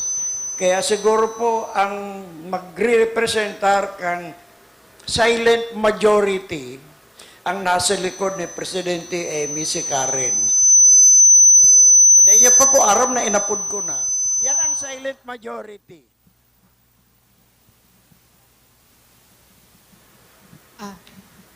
Dito ka, Karen. Dito na lang. Hello po.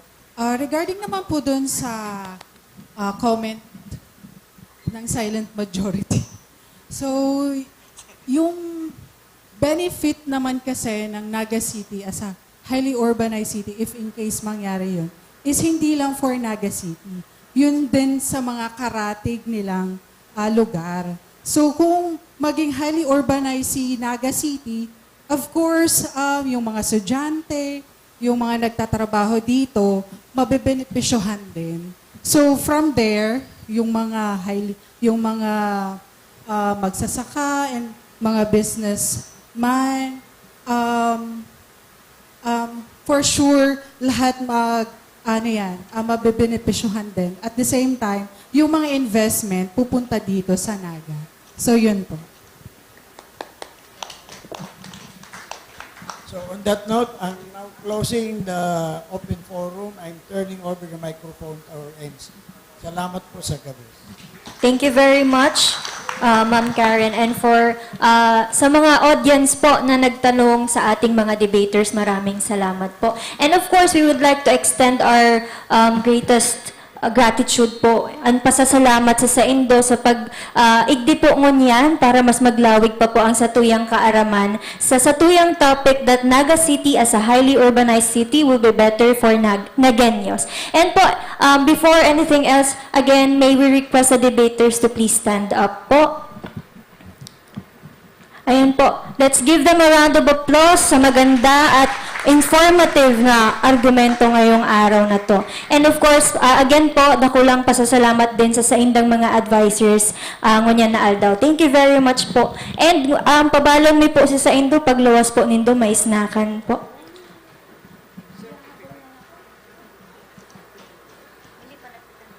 And po, pag luwas po nindo, ning pintuan, may nakaabang na pong kakanon. Simpleng snackan po sa indong gabo.